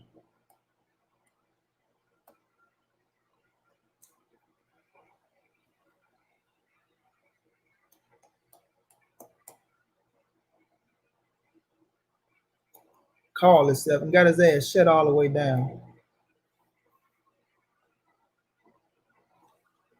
Just like you say, how niggas be words sending your shit. A motherfucker that you ain't got to worry about at all. How the hell is Teofimo capping 78?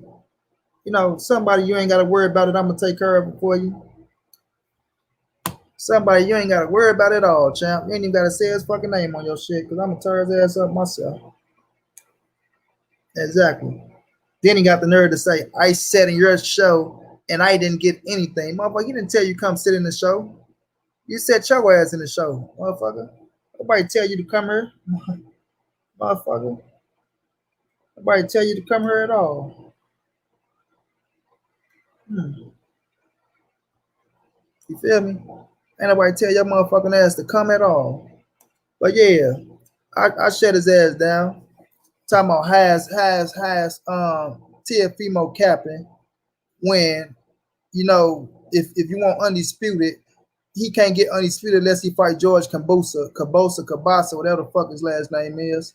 Right? Get the fuck out of here, man. Get the fuck out of here. I shut his ass down earlier in the show. But I'm gonna get him on the show or I'm gonna go on his shit. I'm either go get on my shit or I'm going to his shit. One way or another, he gonna see me about the issue. One way or another.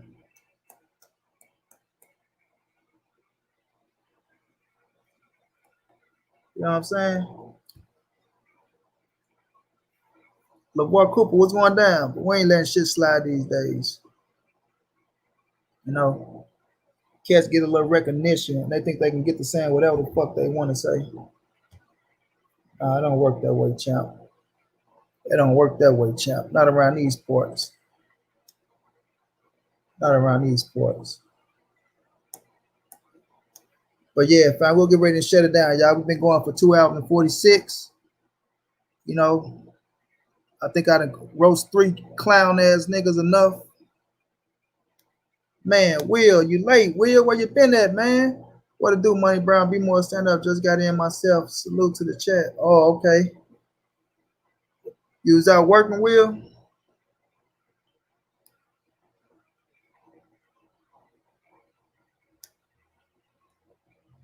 Hey, 78, don't mention that. Don't mention nobody's names, bro.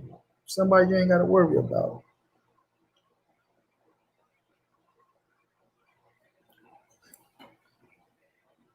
Trying to get clout off 78. Motherfucker try to, boy, if they don't fucking stop. If they don't fucking stop. Shit be funny as fuck to me, man. Okay, champ. Okay. Long as you're home safe, that's all that matters, man. As long as you're home safe. Feel me? But yeah, man, we figure ready and close it down, fam.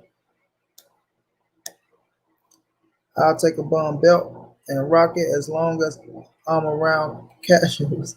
It don't got a name on it. It's an interim silver, diamond, etc. Yeah, it is what it is. But my brother Omega, you know, I always appreciate you for riding with me all day, every day. One name, one face. I know I'm seeing this bitch no matter what.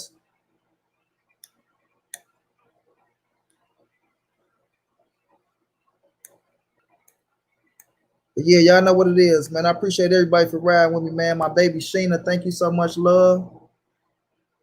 Sheena playing with me. Sheena got to show me herself. Lawrence William, my brother Keon, D. Hodges, Tyree Ramsey, Mac of the South. C. Will and get on this motherfucker and prove his point. But I appreciate you for jumping in, showing love.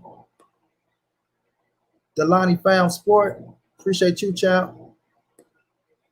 Let me go through here and see if I can. Somebody need to be wrenched up around this motherfucker.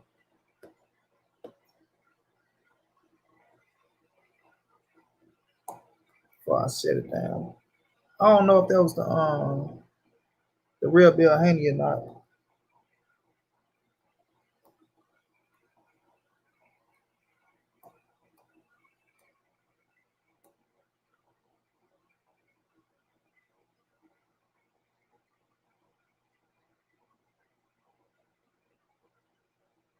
MB Boxing Official, I'm gonna rent you up, bro. You been coming through showing love.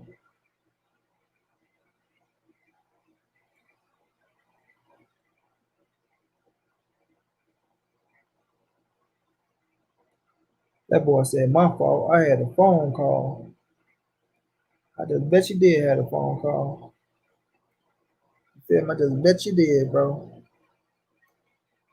Great show, bro. LDBC, salute, chat, and family. Love all. Big facts, big facts. Hell yeah, hit that like button before y'all leave, my bro Key, man. Man, Key, when you had hit me earlier, man, I was knocked the fuck out, champ. I was up all night, man. I was really, really dead to the world, bro. I think I woke up like around 5 something. I was really dead to the world.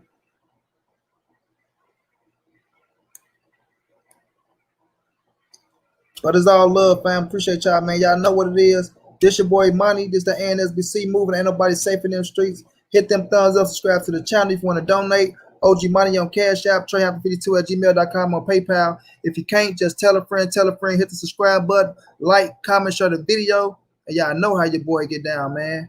Big dog status. Mr. Finesse is going down, champ. And I'll see y'all. Hey, tomorrow I might call a fight tomorrow, and I'm gonna go live on Instagram. You feel me? But it's all love, fam. Peace out, man. Y'all stay safe out there.